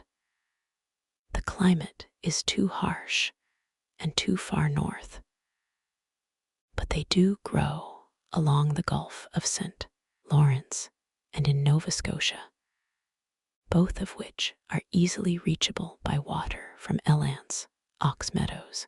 The current scholarly consensus, well articulated by archaeologist Birgitta Wallace, who directed Parks Canada's research at the site for 20 years, is that Elance Ox Meadows was Leif's base, his Leifsbuthyr, his camp, from which he and subsequent Norse expeditions explored a larger Vinland region extending south along the coast. The site that matched the richest saga descriptions of Vinland, the grapes, the salmon, the warm winters, is still unlocated, still buried somewhere beneath the soil of Atlantic Canada or New England, waiting for a shovel or a ground-penetrating radar survey or a sharp-eyed landowner to notice some strange grassy mounds in a field and ask the right question. However, the archaeological certainty that Elance Ox Meadows provides is itself sufficient to answer the question that this documentary was built around. Did the Norse reach North America before Columbus?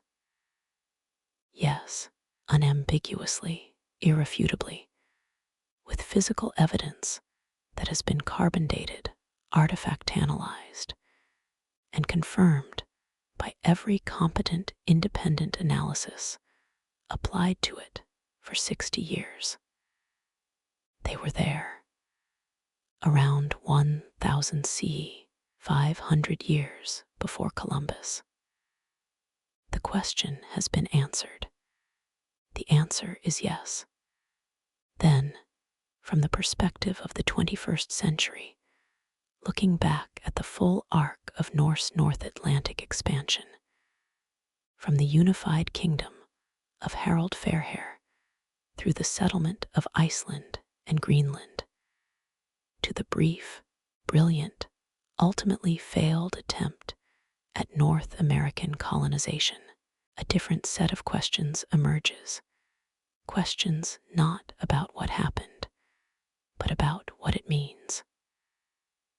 The beauty of Elance Ox Meadows as historical evidence is not simply that it proves the Norse were in North America. It is the specificity of what it proves, the archaeological detail that allows us to move from the broad outlines of the sagas to the lived reality of the people who spent one or more winters at the northern tip of Newfoundland around the year 1000 CE, standing in the reconstructed longhouse at Elance Ox Meadows, a building roughly 20 meters long and 6 meters wide, its walls built of the local peat and sod, cut into brick-shaped sections and stacked like organic masonry. Its roof, a living mat of grass over a frame of birch and spruce poles. You can begin to understand the daily experience of the Norse settlers in ways that no saga passage can convey. The floor plan of the largest hall at Elance, Meadows, shows a central hearth, a raised sleeping platform along the walls, and at one end, a small annex that served as a workshop. This is the Norse pattern, transplanted unchanged from Norway and Iceland and Greenland to the shore of Epavs Bay in Newfoundland. Because what the Norse brought with them was not just people and tools, but a complete set of cultural practices, a way of organizing domestic space, a way of working iron, a way of building shelter that they applied without modification to whatever environment they found themselves in. The iron smelting furnace found at Elance Meadows is one of the site's most significant features, precisely because of what it tells us about the pragmatic intelligence of the Norse settlers. The North Atlantic coast of Newfoundland contains abundant deposits of bog iron, iron oxide, that accumulates in peat bogs through the slow oxidation of iron-bearing water. And the Norse recognized this resource and exploited it using the bloomery furnace technology that was standard throughout Scandinavia in the 11th century. The process involved packing bog iron ore into a clay-lined furnace, heating it to temperatures above 1,100 degrees Celsius using a forced air bellows, and then extracting the resulting bloom, a spongy mass of partially reduced iron from which usable metal could be hammered and shaped.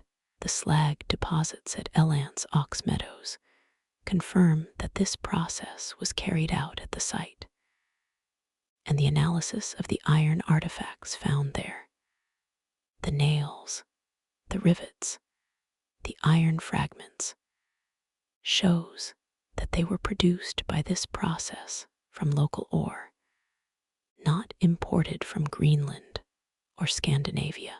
The Norse were not just camping in North America. They were manufacturing iron in North America, using North American raw materials processed with European technology, producing the building material, boat nails, rivets, structural fastenings that kept their ships seaworthy and their buildings sound. This is not adventure travel. This is economic exploitation of a resource base. This is the beginning, however brief, of an extractive relationship between European technology and North American materials that would eventually, centuries later, define the entire colonial enterprise. The spindle whorl, a small disc of soapstone with a hole in the center, used as a flywheel to give momentum and stability to a hand spindle for spinning wool or flax into thread, is perhaps the most emotionally resonant artifact from Elance Meadows, not because it is technically impressive, but because of what it implies about who was there.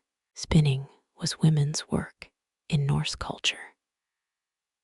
The presence of a spindle whorl at the site proves that women were present, confirms the saga accounts of women among the Karlsefni expedition's settlers, and allows us to imagine, however imperfectly, the domestic texture of life at the settlement. Someone sat in that longhouse and spun thread. Someone fed children and tended a fire and tried to make the Arctic wind outside a little less present in the daily experience of the household. The great male drama of exploration, the ships and the sagas and the swords, had a domestic interior that the spindle whorl momentarily reveals.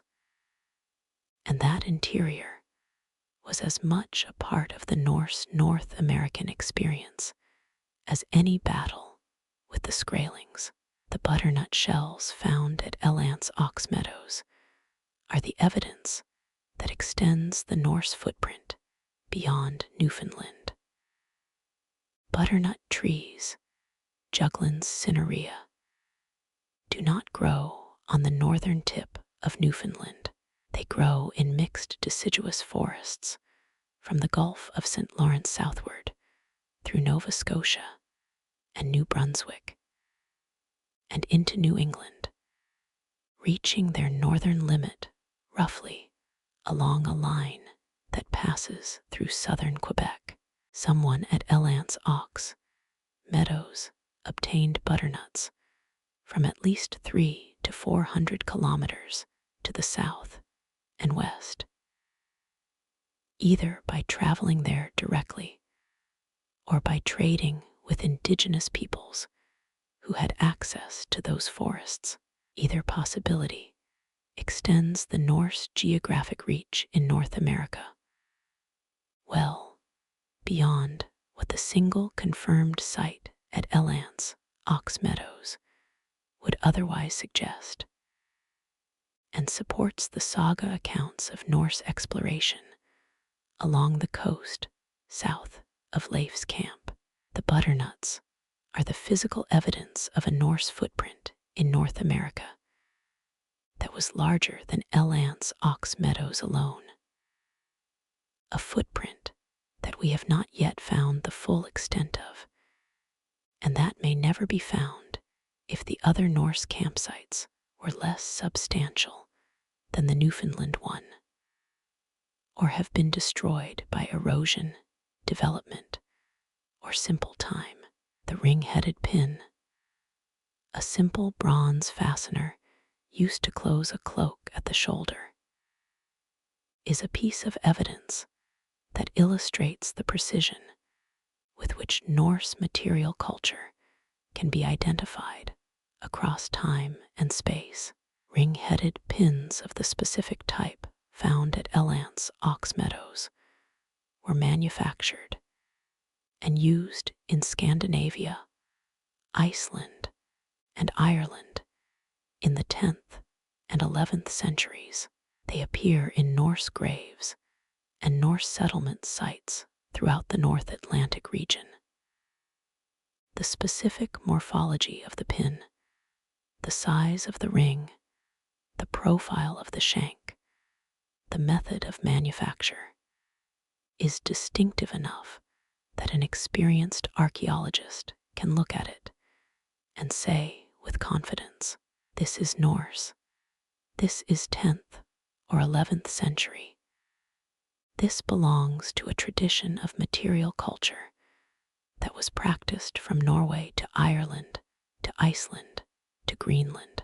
Finding it at Elance Ox Meadows places that tradition on the shore of Epaves Bay, and the chain of cultural continuity that runs from the pin to the hand that wore it to the culture that made it is as direct and unambiguous as any piece of historical evidence gets.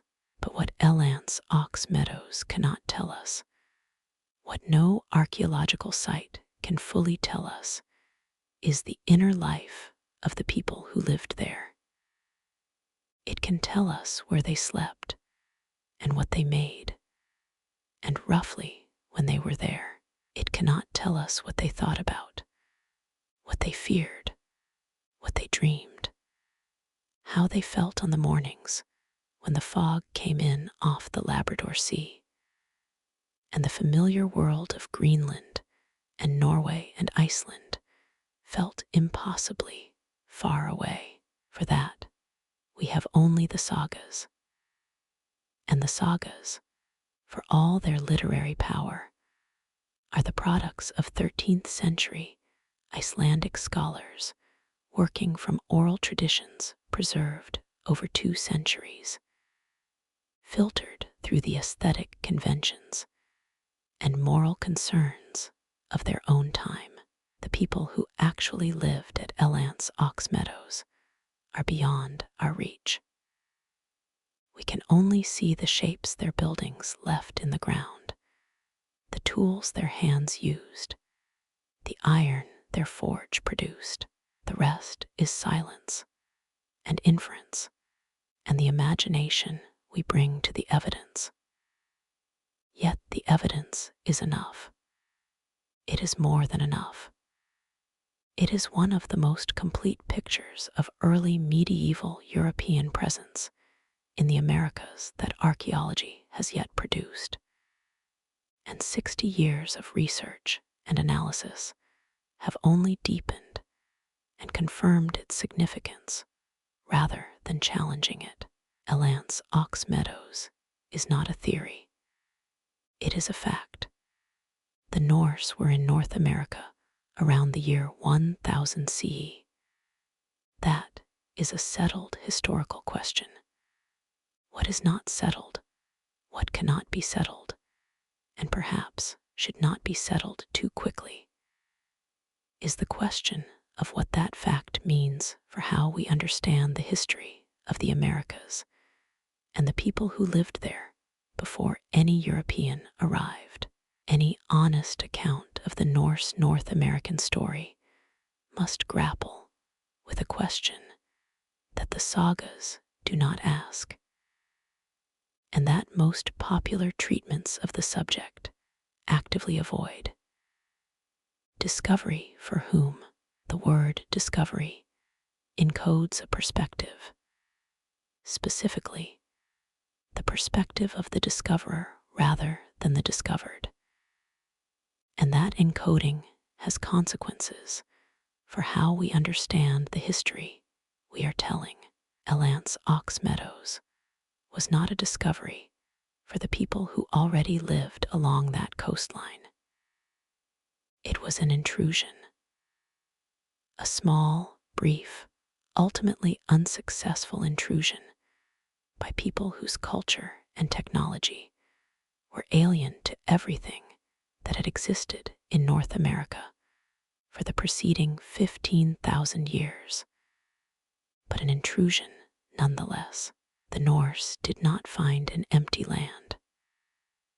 They found a land full of people whom they called Skraelings, and whom the archaeological and ethnographic record now identifies as ancestors of the Beothuk of Newfoundland, the Algonquian-speaking peoples of the Gulf of St.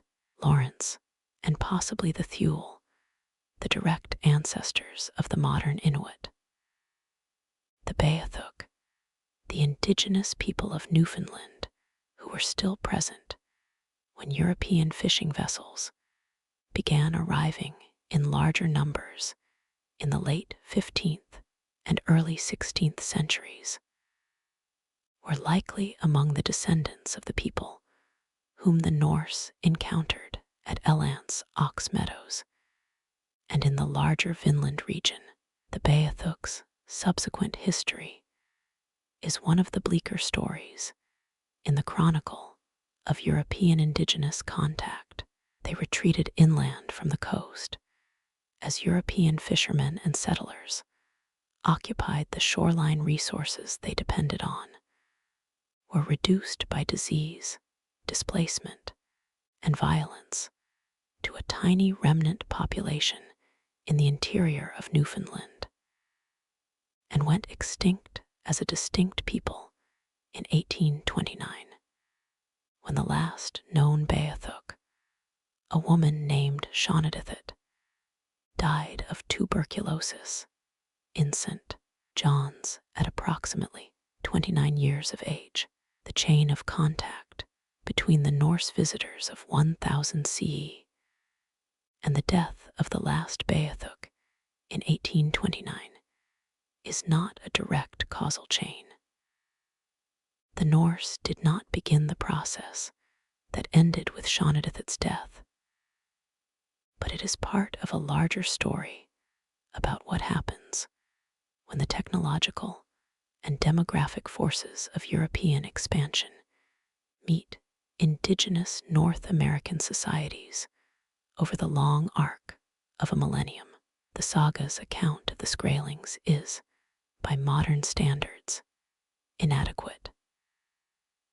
The Norse saw the indigenous peoples they encountered primarily as obstacles or trading partners, and the saga literature's descriptions of them are brief, culturally condescending, and almost entirely focused on military or commercial interactions.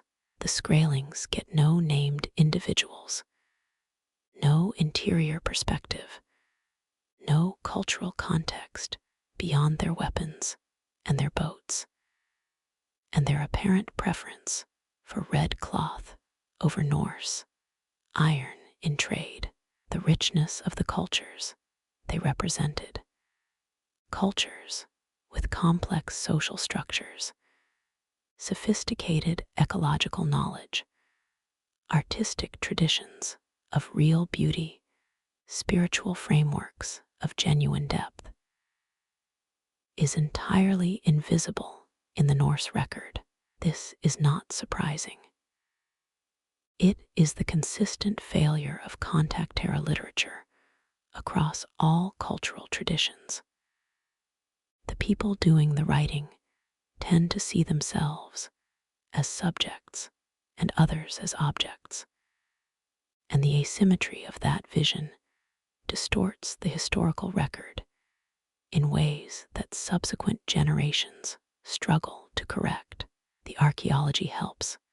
Indigenous North American archaeology of this period is producing increasingly detailed pictures of the cultures that existed in the pre-contact Northeast, allowing us to see the Skraelings as full human beings, rather than as the flat obstacles the sagas present. But the work of correcting the asymmetry of the historical record is ongoing and incomplete. The broader question of what discovery means in the context of North American history has been the subject of serious re-examination in academic and public discourse since at least the Columbus quincentenary of 1992, when protests and counter-narratives surrounding the 500th anniversary of Columbus's first voyage made unmistakably visible the gap between the triumphalist European account of discovery and the devastatingly different experience of the people discovered. The Norse story complicates this already complex picture in interesting ways. Because the Norse failed, because they came, saw, briefly tried, and left, their arrival does not carry the weight of the catastrophic consequences that attach to Columbian contact and its aftermath. It is possible to tell the Norse North American story as a story of exploration, persistence, and ultimate failure, without that story becoming a narrative of destruction. But that possibility should not be mistaken for permission to forget that the Skraelings who fought the Norse at Vinland were not simply extras in a Norse adventure story. They were people defending their homes against strangers who had arrived uninvited, and they were ultimately successful in driving those strangers away.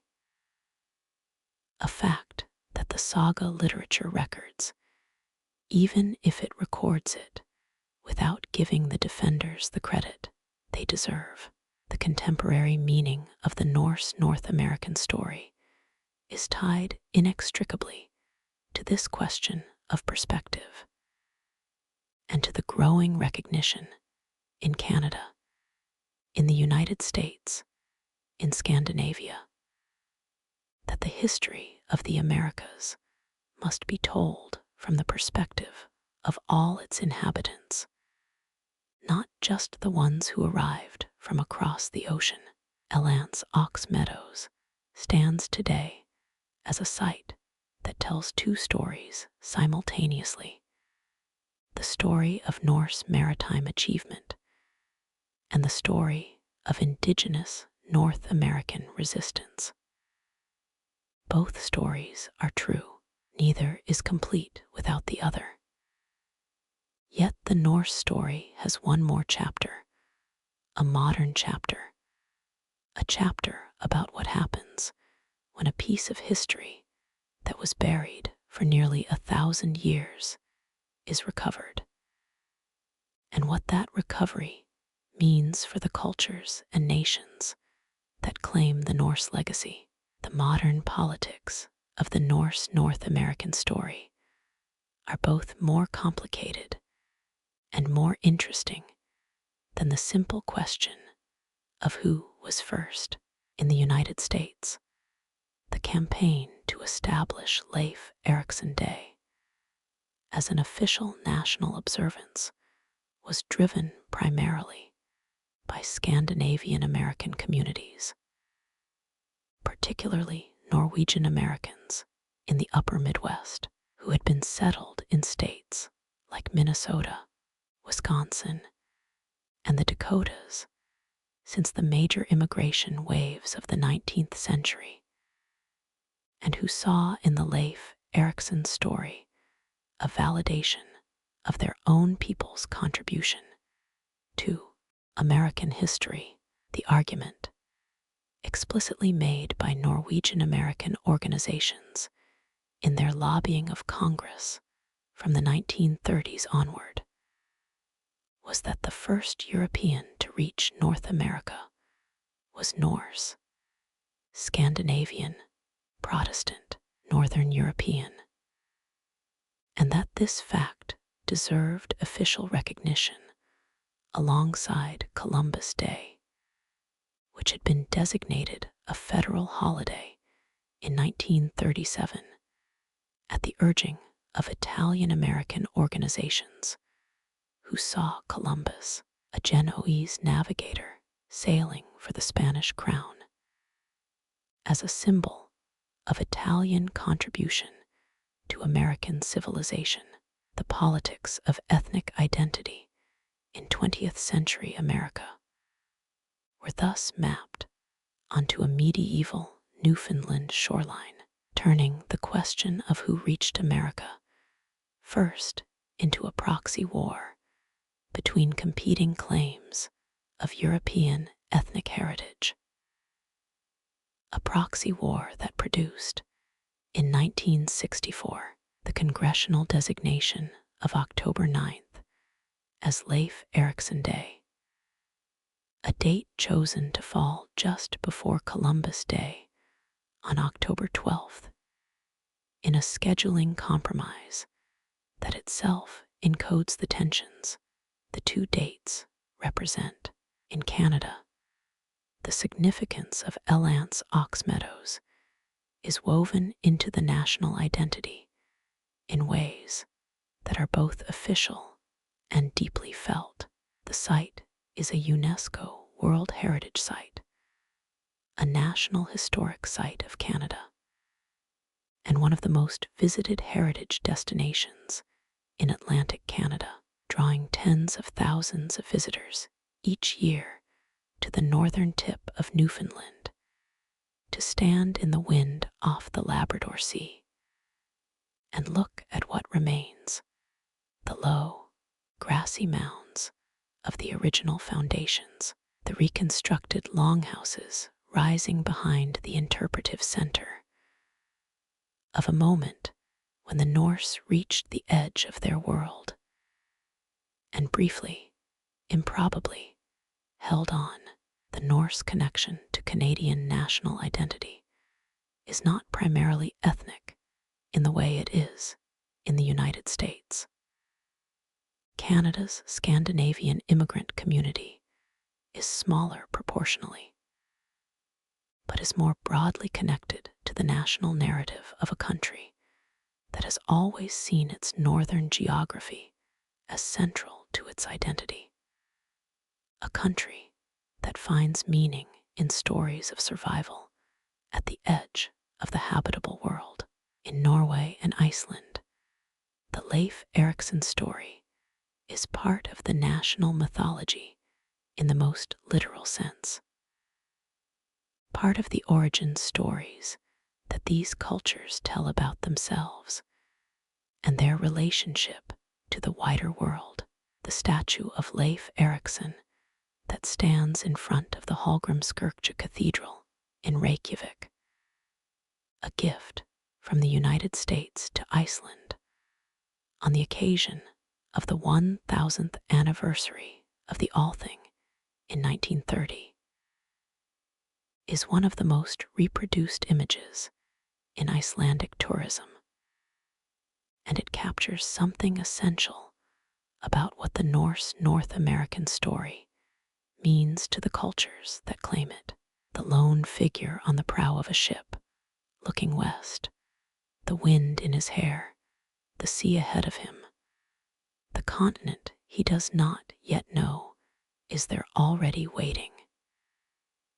It is a vision of human possibility that transcends the specific cultural context that produced it. And that is why it has survived. The academic understanding of Elant's ox meadows has continued to deepen since the Ingstad's original discovery in 2016. A team of researchers led by archaeologist Sarah Parkak, using satellite imagery analysis to detect soil anomalies invisible to ground-level observation, identified a possible New Norse site at Point Rosie on the southwestern coast of Newfoundland, approximately 500 kilometers from Elant's Ox Meadows. The initial report was exciting. Satellite imagery showed what appeared to be roasting pits of the type used in Norse iron smelting, and initial ground excavation found evidence of fire and possible peat cutting. However, subsequent seasons of excavation at Point Rosie have been less conclusive, and as of the most recent published assessments, the site has not been definitively confirmed as Norse. The question remains open. There may be other Norse sites in Atlantic Canada. The sagas describe enough separate expeditions to different locations that a single confirmed site seems insufficient to account for the full range of Norse activity in the region, and the technology now available to search for them, from satellite imagery to ground-penetrating radar to LIDAR aerial surveys, is vastly more powerful than anything the Ingstads had available in 1960. The next discovery may already be sitting beneath a farmer's field somewhere in Atlantic Canada, waiting for someone with the right technology to ask the right question. The specific cultural achievement of modern Norse studies that deserves acknowledgement here is the extraordinary quality of the interdisciplinary research that has been applied to the Vinland question over the past 60 years. Scientists from archaeology, genetics, climatology, archaeobotany, archaeometallurgy, dendrochronology, and half a dozen other specialized disciplines have contributed to a picture of Norse North American settlement that is more detailed and more certain than the evidence base that existed in 1960 would have suggested possible. Ancient DNA analysis of Norse age skeletal material is providing new information about the genetic diversity of the Norse populations who settled the North Atlantic. Paleoclimatological reconstruction is allowing researchers to model the climate conditions that existed in Greenland and the North Atlantic during the medieval warm period with increasing precision, giving context to the agricultural decisions and maritime choices that the settlers made. Archaeobotanical analysis of plant remains from Norse sites is providing information about diet, land use, and environmental change that textual sources cannot. The cumulative effect of this interdisciplinary work is a picture of Norse North Atlantic civilization that is richer, more nuanced, and more human than the dramatic but shallow portrait the popular tradition has always offered. The genetic dimension of the Norse North American story took a remarkable new turn in November 2021 when a study published in the journal Nature determined that a woman buried in a Norse cemetery in Iceland around 1000 CE had genetic ancestry that included indigenous North American components, specifically a genetic signature consistent with ancestry from a population related to the Beothuk or other northeastern Algonquian groups. The woman, known in the study by the sample identifier C1e, was the source of a mitochondrial DNA haplogroup called cone, a haplogroup found almost exclusively in indigenous American and Asian populations that had been documented in 4 modern Icelandic families, tracing their matrilineal ancestry to the same region of Iceland where the Norse Greenland expeditions were organized and departed. The most parsimonious explanation for this genetic finding, the one that best fits all the available evidence, including the archaeological record at Elance, Meadows, the saga accounts of Norse interactions with indigenous people, and the known demographics of medieval Iceland, is that a woman of indigenous North American ancestry traveled to Iceland, presumably in the company of Norse sailors returning from Vinland, and had children whose descendants are alive in Iceland today. This is not certain. Other explanations are possible. But if the most parsimonious explanation is correct, it means that the consequences of the Norse North American encounter were not limited to the Newfoundland grass and the sagas and the archaeological record. They were written into human DNA. A woman from North America became an Icelander, and her descendants are still there, 1,000 years later, carrying a genetic echo of a continent they will never see in the way their ancestor once saw it.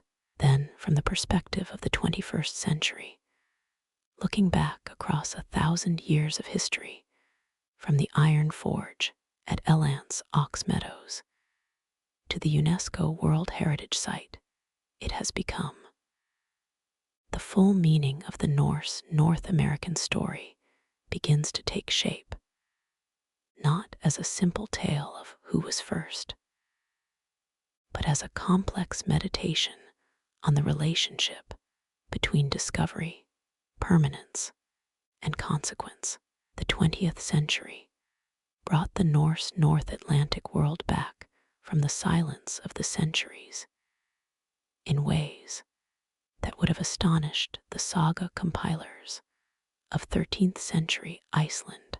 The discovery of Eland's ox Meadows in 1960, the subsequent 60 years of archaeological research that have confirmed and deepened the Ingstad's original finding, the genetic discoveries of the early 21st century that suggest biological as well as cultural connections between the Norse North Atlantic world and the indigenous Americas.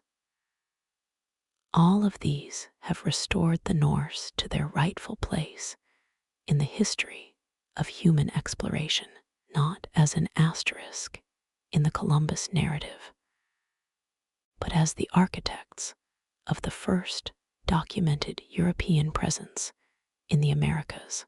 That restoration has been shaped by forces that go well beyond archaeology, by the politics of ethnic identity in North America, by the post-colonial reassessment of discovery narratives that has been central to historical scholarship since the 1970s, and by the particular emotional resonance that the Norse story carries in a world that has become increasingly skeptical of triumphalist histories and increasingly interested in the stories that were buried, overlooked, or suppressed in the service of simpler narratives. The Norse North American story is not a simple narrative. It is full of failure and violence and domestic tragedy and human complexity.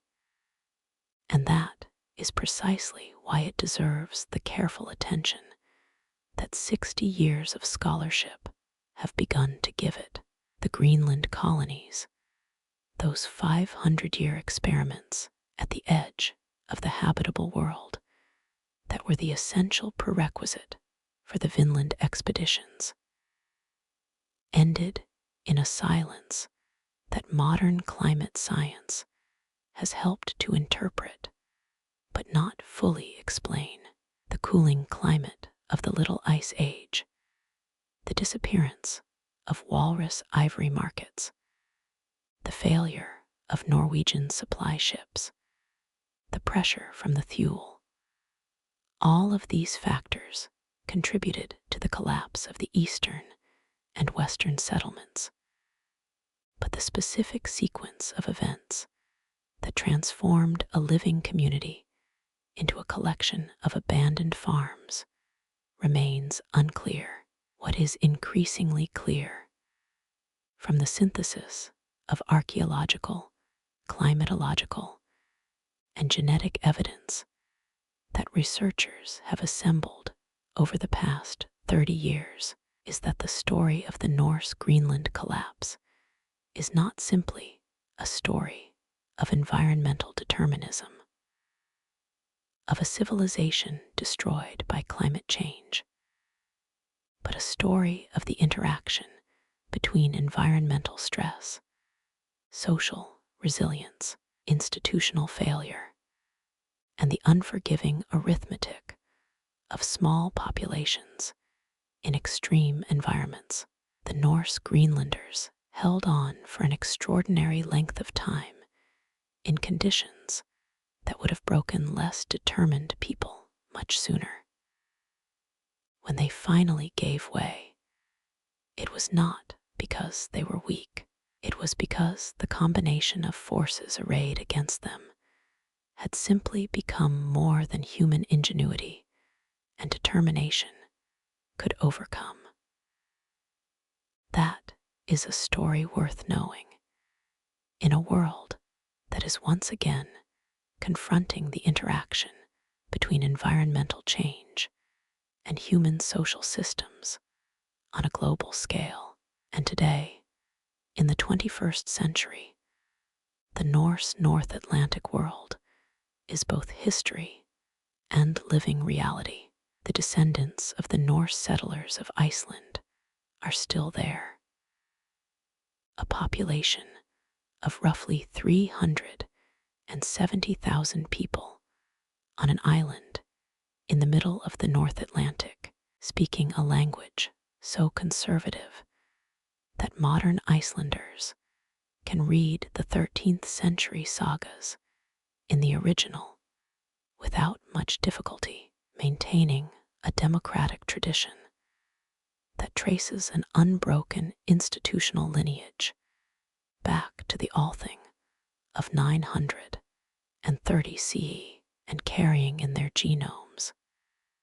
As the C1e haplogroup study reminds us, the biological traces of 1,000 years of North Atlantic history, including, apparently, a woman who crossed from North America to Iceland a millennium ago, and whose story the written record never preserved, but whose DNA refused to be forgotten.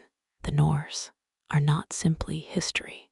They are a people still living, still speaking, still telling stories that began 1,000 years ago on ships crossing an ocean that the rest of the world thought was the edge of everything. And the story they tell about their encounter with North America is still unfinished, because the questions it raises about discovery and possession and the rights of peoples to the land they inhabit are not questions that any amount of archaeological certainty can fully answer. And because somewhere in the grass of Atlantic Canada, beneath the soil of a shoreline that Leif Erikson once walked, there may be another site waiting to be found, another chapter waiting to be written, another voice from the Norse North Atlantic past that has not yet been heard. And the story of who we are and where we came from is never truly complete. The iron forge at Elance Ox Meadows has been cold for 1,000 years, but the questions it raises burn as hot as the day someone last fed it with Newfoundland bog ore and coaxed it into flame. What does it mean to discover a place? Who owns the story of a land? The people who lived there for 15,000 years before the ships arrived, or the people who crossed an ocean to find it? Leif Erikson's settlement lasted perhaps a decade. Columbus's contact lasted 500 years and is still reshaping the world.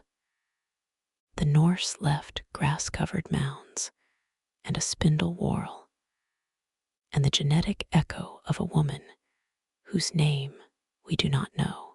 The Columbian encounter left a transformed hemisphere, a shattered world, and wounds so deep that the people who carry them are still, in the 21st century, fighting in courtrooms and in the streets and in the chambers of legislatures across both American continents for the return of what was taken from them. The Norse touched the edge of that story and turned back. The rest of European civilization did not, and in the gap between those two choices, between the Vikings, who came and left, and the empires that came and stayed, the entire modern world was made, and the making is not over.